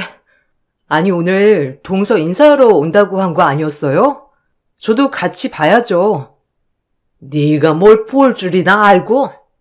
네 수준에는 맞지 않는 자리니까 그냥 가라니까. 네가 있으면 분위기만 흐리지 뭐. 음식해서 그러니? 수고비는 나중에 챙겨줄 테니까 우선 애들 오기 전에 가라. 어머님, 이건 좀 너무한 것 같아요. 어떻게 음식까지 다 차렸는데 저보고 가라고 할 수 있어요? 저 못 갑니다. 오늘 동서랑 인사도 하고 저도 자리에 있을 거예요. 아니 얘가 말이 정말 안 통하네. 네가 왜 여기에 있냐고? 너 진짜 내가 며느리로 받아들였다고 생각하는 거니? 며느리로 인정받고 싶었으면 우리 수준에 맞췄어야지. 멍청한 건 제발 빠져. 시어머니는 제가 가지 않고 버티고 있자 멍청한 건 빠지라며 소리를 치기 시작했어요. 시모의 태도에 황당하고 화가 나 결국 저도 그 자리에 있다간 폭발할 것 같아 나오게 되었습니다. 음식만 차리고서는 저는 예비동서의 얼굴조차 보지 못한 상태였어요. 집으로 가야 할까 싶었다가 시모의 행동에 저는 더 이상의 결혼 생활을 유지하는 게 맞는 걸까 하는 생각도 들었답니다. 그 이후로 시댁 식사 자리는 모두 참석하지 않았어요. 그렇지만 시댁에서는 사돈댁 눈도 있으니 결혼식 날은 참석해야 한다며 남편에게 연락이 왔더라고요. 결혼식을 참석하면서 저는 예비동서를 겨우 만날 수 있었습니다. 아, 안녕하세요. 저는 동우 씨 아내 되는 사람이에요. 그때 인사 오셨을 때는 제가 자리에... 아, 알아요. 들었어요. 저한테 인사하실 필요는 없고 그냥 계시다가 식사하시고 가세요. 네? 아무리 그래도 이제 가족인데 인사는 해야... 인사요? 아니, 시댁에서는 그쪽 며느리라고 생각 안 하시는 것 같던데. 아직 아들이 며느리에 죽고 못 사니까 참는 거지.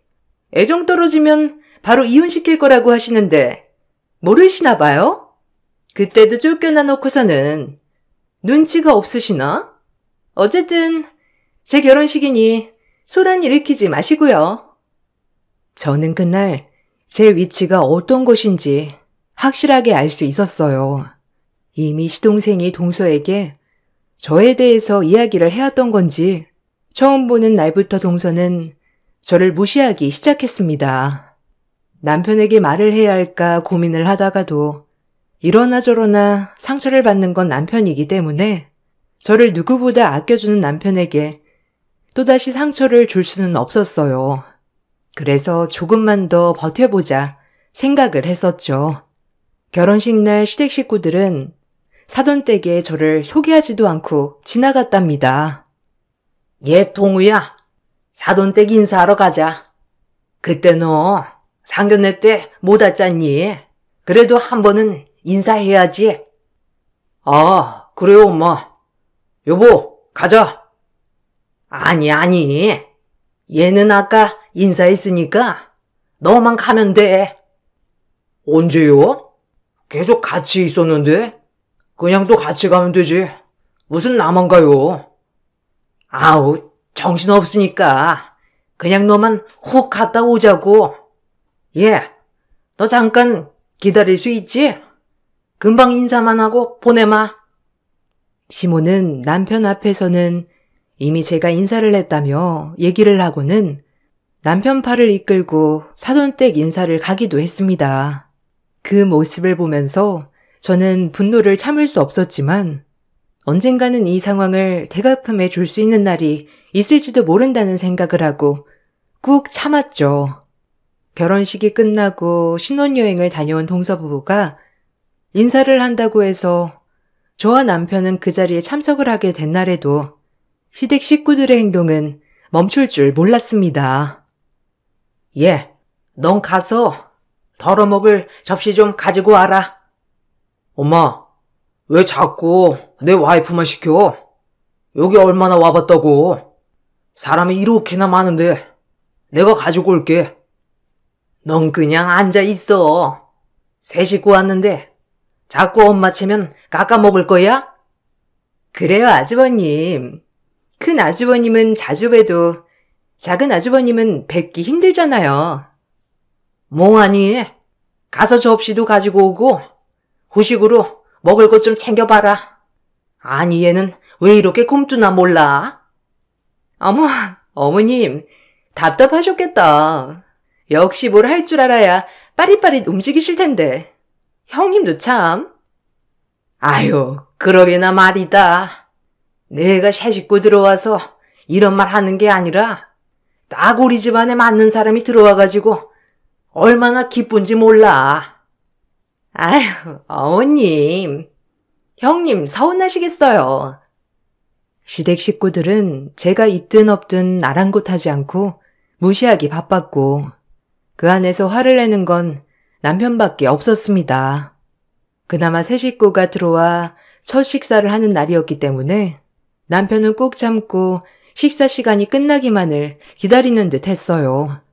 저 역시 이번 식사가 시댁과의 마지막 식사가 될 것이라 생각을 하고 있었죠. 나중에 부엌 정리를 하고 있는 저에게로 동서가 다가왔습니다. 형님, 미용실 하신다고 하셨죠? 거기서 일하면 얼마나 벌어요? 요즘은 다 뷰티 쪽 대학도 나오지 않나? 좀 경쟁력이 떨어지지 않아요? 아니에요. 여긴 거의 기술이 중요해서 대학 나오면 좋겠지만 뭐 저는 벌이도 괜찮고 나쁘지 않아요. 에이, 그래도 제가 다니는 숍은 다들 해외 유학도 다녀오고 매일 강의도 듣고 바쁘던데 그런 거 안 하면 좀 그렇지 않나? 지금 나한테 뭐라고 하는 거예요? 그동안 참았던 것이 폭발하려던 순간 갑자기 시어머니가 주방으로 들어오셨고 동서는 갑자기 울기 시작했습니다. 무슨 말을 했던 것도 아닌데 동서는 폭풍 오열을 해버리고 말았고 저는 황당해 아무 말도 하지 못했죠. 너 결국 이 사다를 내는구나. 서울함 피우지 말고 얌전하게 있어야지. 아주 못 배워먹은 티를 내야 속이 시원하니? 어떻게 새로 들어온 식구한테 이런 식으로 대하는 거야? 네가 제정신이야? 어머니, 아니에요. 그냥 저는 미용실 얘기만 한 건데. 형수님, 진짜 너무하시네요. 이 사람 마음도 약한데 무슨 말을 했길래 이렇게 오열합니까? 형은 이걸 보고도 형수님 편을 드는 거야? 아니 난 아무 말도 안 했는데. 먼저 직업적으로 비하하면서 말한 건 동서지. 저는 아무 말도 안 했어요. 아무 말도 안 했는데 얘가 이렇게 우니? 넌 도대체 무슨 생각이야? 어떻게 네가 들어오고 집안이 조용할 날이 없어? 너 당장 나가! 시댁 식구들은 모두 저를 경멸하듯 바라보았고 당장 나가라며 소리를 치기 시작했어요. 남편은 그런 시댁의 태도에 화가 나 소리를 치고 저를 데리고 나왔습니다. 남편은 그 이후로 절대로 시댁 식구들과 연락도 하지 말고 만나지도 말라며 자신도 연을 끊을 것이라고 얘기를 했어요. 시댁 식구들은 결국 제가 가족을 끊어놓았다며 폭언의 메시지를 보내왔습니다. 그 이후로는 시댁 식구들과 만날 일이 없었어요. 남편에게는 종종 시댁 식구들의 연락을 하는 듯 했지만 남편도 연락만 받을 뿐 만나지는 않는 상황이었죠. 그렇게 1년의 시간이 흐르고 미혼이었던 아주버님이 결혼을 하고 싶은 여자가 있다며 집으로 소개를 온다는 소식이 들려왔어요. 여보, 당신 이번에 엄마나 아버지가 집으로 오라고 해도 절대 가면 안 돼. 전화도 받으면 안 되는 거 알지? 안 되겠다. 당신 핸드폰 좀 줘봐. 그냥 전화 안 받을게. 왜 차단까지 다 해놨어? 괜히 전화 오는 거 알면 당신 또 마음 쓸 거 아니야. 이번에는 아무 생각도 하지 말고 처가댁에 좀 가서 쉬고 있어. 나도 일 마무리하고 바로 갈게. 당신 그래도 아주버님 결혼하신다는데 인사 오는 자리는 가봐야 하는 거 아니야? 이젠 상관없어. 솔직히 이번 연락도 받기 싫었는데 뭐 결혼식이나 가면 되겠지. 당신은 신경 안 써도 되니까 어머님 아버님이랑 편안하게 시간 보내고 있어. 알겠지? 남편은 제 전화기에서 시댁 식구들의 전화번호를 모두 차단시킨 후에 저를 친정까지 데려다주고 일을 하러 갔어요. 며칠 후 아주버님과 결혼을 할 여자분이 오는 날은 눈이 펑펑 내리는 날이었습니다. 집에서 가족들과 도란도란 이야기를 나누면서 지내고 있는데 누군가가 초인종을 계속해 누르기 시작했어요. 문을 열고 보니 처음 보는 여성분과 시댁 식구들이 잔뜩 몰려온 것이었어요. 영문을 모른 채 서 있으니 여성분께서 제 앞으로 큰절을 했습니다. 저는 당황스러운 표정으로 봤고 시댁 식구들은 어쩔 줄 모르는 표정이었어요. 어머, 누구신데 갑자기 오셔가지고 무슨 일이시죠? 안녕하세요. 저 기억하시나요? 저 예전에 골방에 살았던 부부 딸입니다. 엄마 아빠를 통해서 많이 얘기를 들었는데 이렇게 뵙게 되었네요. 네? 누구시라고요? 예전에 사셨던 아저씨 부부 딸이시라고요? 근데 어떻게 여기까지 오신 건지 저희 시댁 식구들이랑 왜... 저 동석 씨 여자친구예요. 이번에 인사를 드리려고 찾아갔다가 사진에서 결혼식 사진을 보고 여기까지 오게 되었어요. 저희 결혼 사진을요? 어머, 너 가연이구나. 어머나, 이렇게 건강하게 자랐니? 어떻게 여기까지 왔어? 여보, 여기 와보세요. 어머, 어머, 사돈은 어떻게 오신 거예요? 그게 여기 가연이가 꼭 와야 한다며 이야기를 하길래 오게 되었어요. 아이고, 일단 들어오세요. 엄마는 여성분을 보시자마자 누군지 바로 아시더라고요. 부랴부랴 안으로 모신 여성분은 바로 인사를 오기로 한 형님이셨습니다. 시댁에 인사를 가고 나서 아주버님이 가족 사진을 보여줬는데 거기서 저희 결혼식 사진을 보게 된 것이었어요. 그러다가 저희 친정 부모님 사진을 보고 놀라 물어보니 자신의 생명의 은인이었던 가족이라는 것을 알게 된 것이었어요. 다 같이 거실에 모이게 된 후 형님은 저희 엄마 아빠께도 감사의 인사를 했어요. 정말 감사합니다. 제가 이렇게 건강하게 자랄 수 있었던 것도, 아니 지금까지 살 수 있었던 것도 다 세 분 덕분이라는 거 항상 끌 때마다 들어왔어요. 엄마 아빠는 자주 인사를 드린다고 했는데 저는 그동안 해외에 있어서 인사도 못 드렸네요. 다시 한번 감사드려요. 아이고, 나는 너 얼굴 보고 딱 알았어. 어떻게 엄마를 썩 빼닮았니? 건강하면 우리는 그걸로 됐지. 그때 정말 놀랬었거든. 혹시라도 잘못되면 어쩌나. 기도를 얼마나 했는지 몰라. 그래도 이렇게 건강하게 살아있다고 하니 그것만으로도 다행이다. 그렇지, 여보? 그럼. 우리는 그때 정말 네가 깨어난 것만으로도 감사하게 생각하고 있어. 너무 감사해요.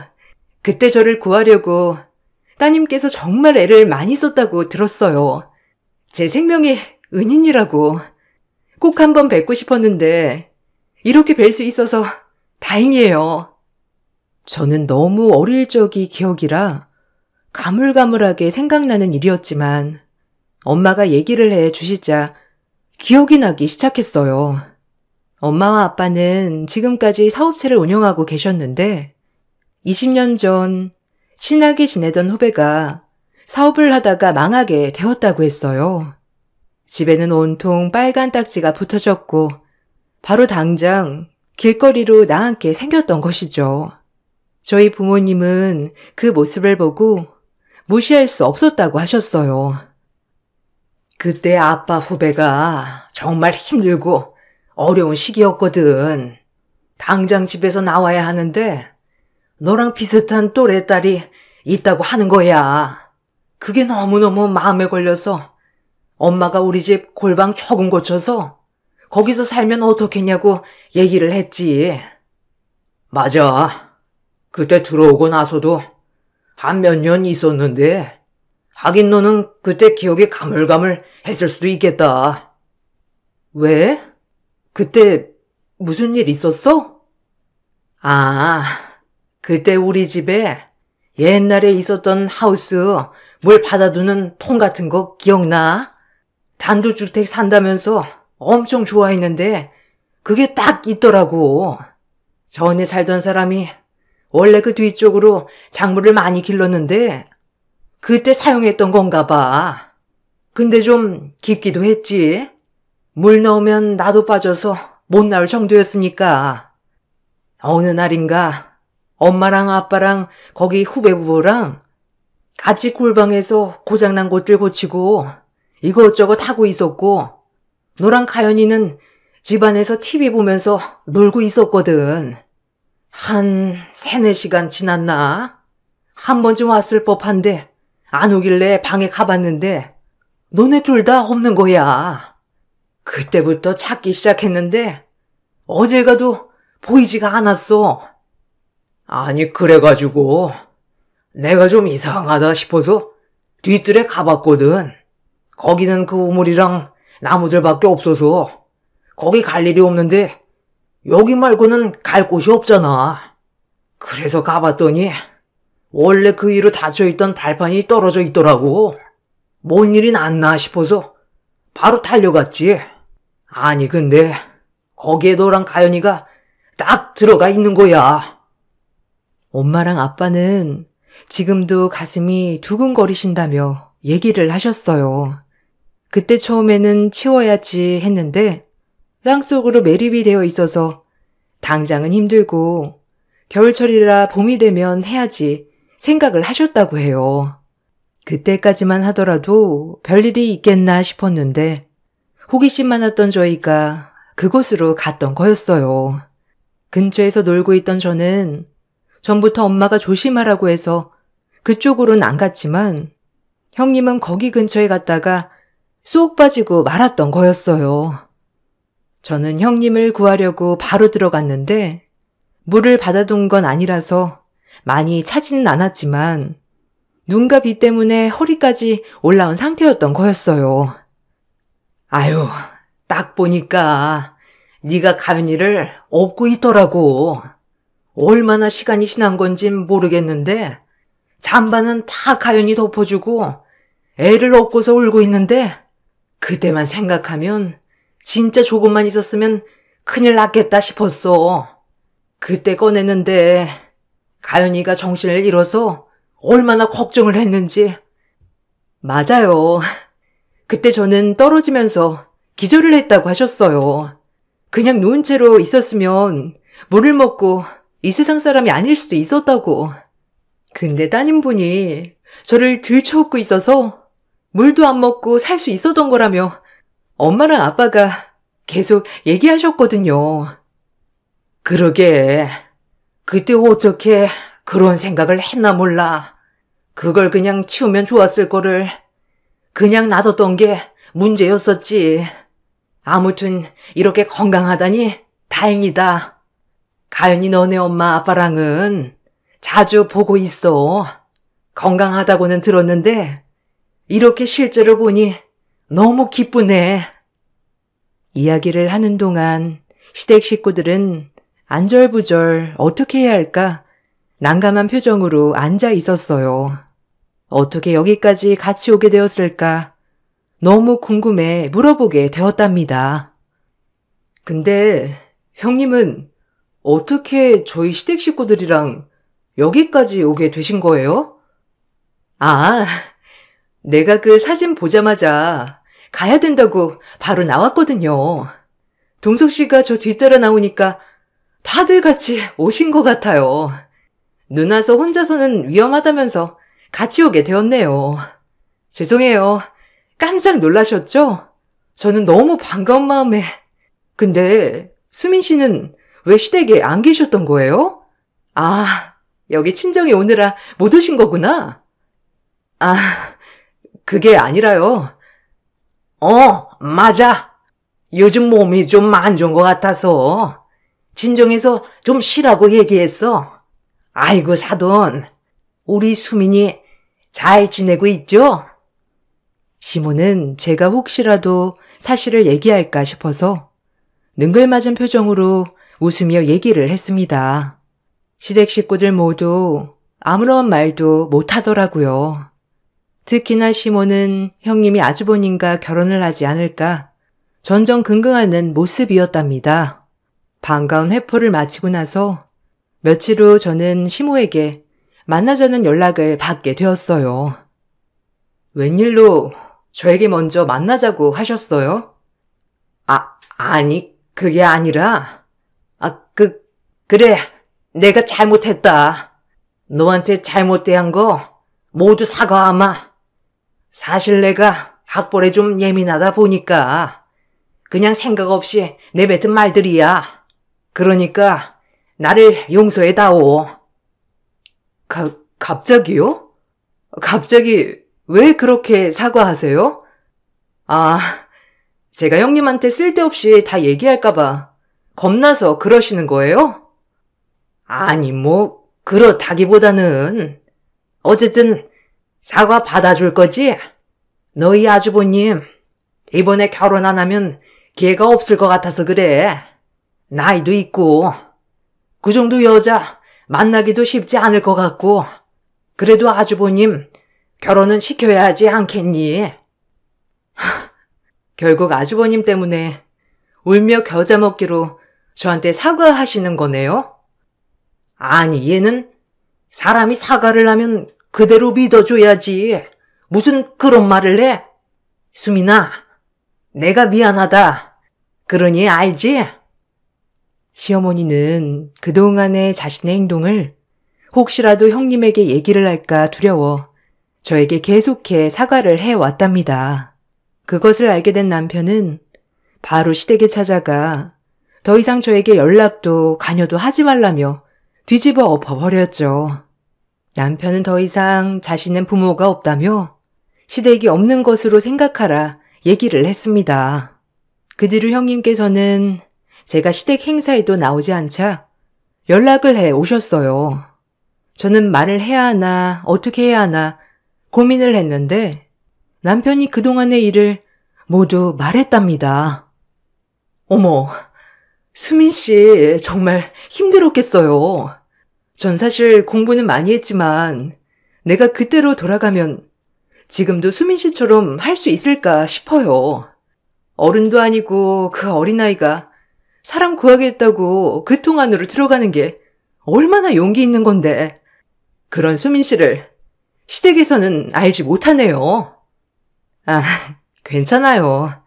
아마 그쪽 가족들이 다 고학력자라 그럴 수도 있는 거죠. 그래요. 어쨌든 난 수민 씨가 행복했으면 좋겠어요. 제 생명을 구해준 은인이잖아요. 형님은 남편에게 그 얘기를 듣고 나서 아주버님에게 결혼을 다시 생각하자며 연락을 한 듯 했습니다. 시모는 아주버님의 파혼 소식을 듣고 저에게 엄청난 연락을 해오기 시작하셨죠. 이제는 끝날 때가 되었다고 생각이 들어 저는 당당히 시어머니를 만났습니다. 너?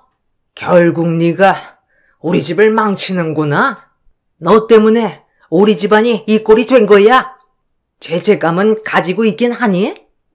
저 때문이라니요? 이건 다 어머님과 가족분들이 만든 거예요. 아직도 인정을 안 하시니 제가 할 말이 없네요. 너만 아니었으면 우리 집에서 트러블은 한 번도 안 생겼을 거다. 네가 들어오고 나서 이 모양이 된 거야. 역시나 말이 안 통하시네요. 사람 학벌로 배운 걸로 나누시는데 개념은 배우시지 않으신가 봐요? 형님한테 제가 한 얘기는 없습니다. 제가 아니고 어머님 아들인 제 남편이 얘기한 거예요. 오죽하면 자식이 직접 자신 가족들에 대해 얘기를 했을까요? 뭐? 동우가 얘기했다고? 너 거짓말 하는 거지? 네가 다 얘기한 거잖아. 그렇지 않고서야 어떡해?